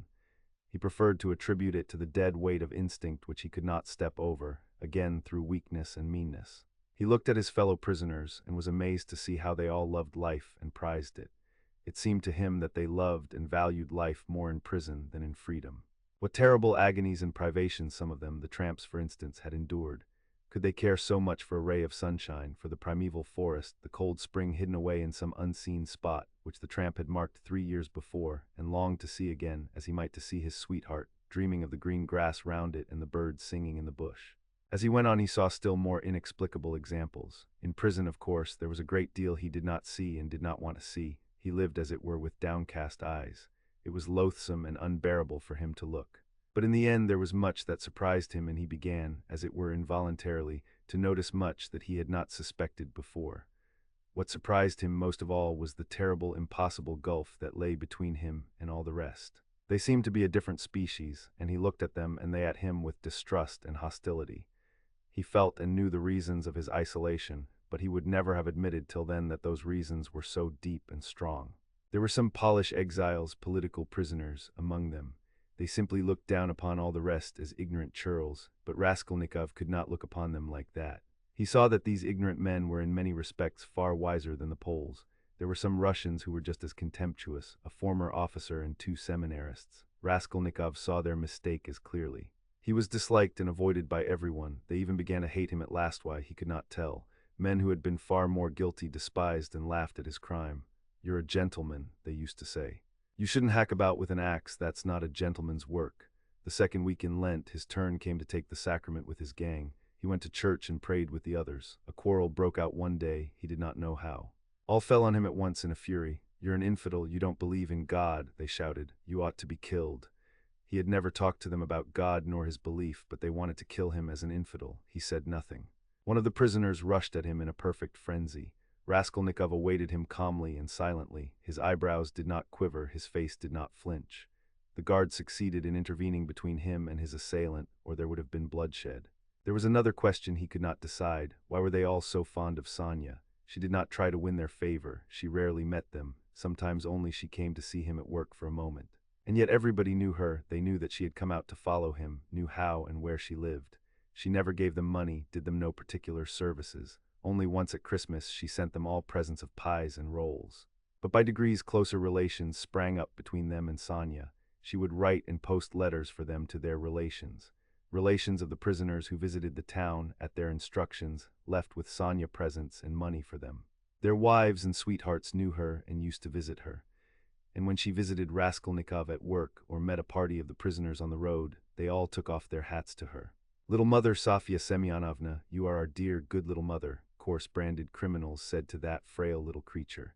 She would smile and bow to them, and everyone was delighted when she smiled. They even admired her gait and turned round to watch her walking. They admired her too for being so little, and in fact did not know what to admire her most for. They even came to her for help in their illnesses. He was in the hospital from the middle of Lent till after Easter. When he was better, he remembered the dreams he had had while he was feverish and delirious. He dreamt that the whole world was condemned to a terrible new strange plague that had come to Europe from the depths of Asia. All were to be destroyed except a very few chosen. Some new sorts of microbes were attacking the bodies of men, but these microbes were endowed with intelligence and will. Men attacked by them became at once mad and furious. But never had men considered themselves so intellectual and so completely in possession of the truth as these sufferers. Never had they considered their decisions, their scientific conclusions, their moral convictions so infallible. Whole villages, whole towns and peoples went mad from the infection. All were excited and did not understand one another. Each thought that he alone had the truth and was wretched looking at the others, beat himself on the breast, wept and wrung his hands. They did not know how to judge and could not agree what to consider evil and what good. They did not know whom to blame, whom to justify. Men killed each other in a sort of senseless spite. They gathered together in armies against one another, but even on the march the armies would begin attacking each other. The ranks would be broken and the soldiers would fall on each other, stabbing and cutting, biting and devouring each other. The alarm bell was ringing all day long in the towns. Men rushed together, but why they were summoned and who was summoning them no one knew. The most ordinary trades were abandoned, because everyone proposed his own ideas, his own improvements, and they could not agree. The land too was abandoned. Men met in groups, agreed on something, swore to keep together, but at once began on something quite different from what they had proposed. They accused one another, fought and killed each other. There were conflagrations and famine. All men and all things were involved in destruction. The plague spread and moved further and further. Only a few men could be saved in the whole world. They were a pure chosen people, destined to found a new race and a new life, to renew and purify the earth, but no one had seen these men, no one had heard their words and their voices. Raskolnikov was worried that this senseless dream haunted his memory so miserably. The impression of this feverish delirium persisted so long. The second week after Easter had come. There were warm, bright spring days. In the prison ward the grating windows under which the sentinel paced were opened. Sonia had only been able to visit him twice during his illness. Each time she had to obtain permission, and it was difficult. But she often used to come to the hospital yard, especially in the evening, sometimes only to stand a minute and look up at the windows of the ward. One evening, when he was almost well again, Raskolnikov fell asleep. On waking up he chanced to go to the window, and at once saw Sonia in the distance at the hospital gate. She seemed to be waiting for someone. Something stabbed him to the heart at that minute. He shuddered and moved away from the window. Next day Sonia did not come, nor the day after. He noticed that he was expecting her uneasily. At last he was discharged. On reaching the prison he learnt from the convicts that Sofya Semyonovna was lying ill at home and was unable to go out. He was very uneasy and sent to inquire after her. He soon learnt that her illness was not dangerous. Hearing that he was anxious about her, Sonia sent him a penciled note telling him that she was much better, that she had a slight cold and that she would soon, very soon come and see him at his work. His heart throbbed painfully as he read it. Again it was a warm, bright day. Early in the morning, at 6 o'clock, he went off to work on the river bank where they used to pound alabaster and where there was a kiln for baking it in a shed. There were only 3 of them sent. One of the convicts went with the guard to the fortress to fetch a tool. The other began getting the wood ready and laying it in the kiln. Raskolnikov came out of the shed onto the river bank, sat down on a heap of logs by the shed, and began gazing at the wide, deserted river. From the high bank a broad landscape opened before him. The sound of singing floated faintly audible from the other bank. In the vast steppe, bathed in sunshine, he could just see, like black specks, the nomads' tents. There was freedom, there other men were living, utterly unlike those here. Their time itself seemed to stand still, as though the age of Abraham and his flocks had not passed.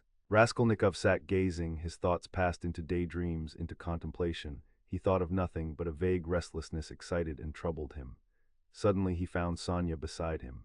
She had come up noiselessly and sat down at his side. It was still quite early, the morning chill was still keen.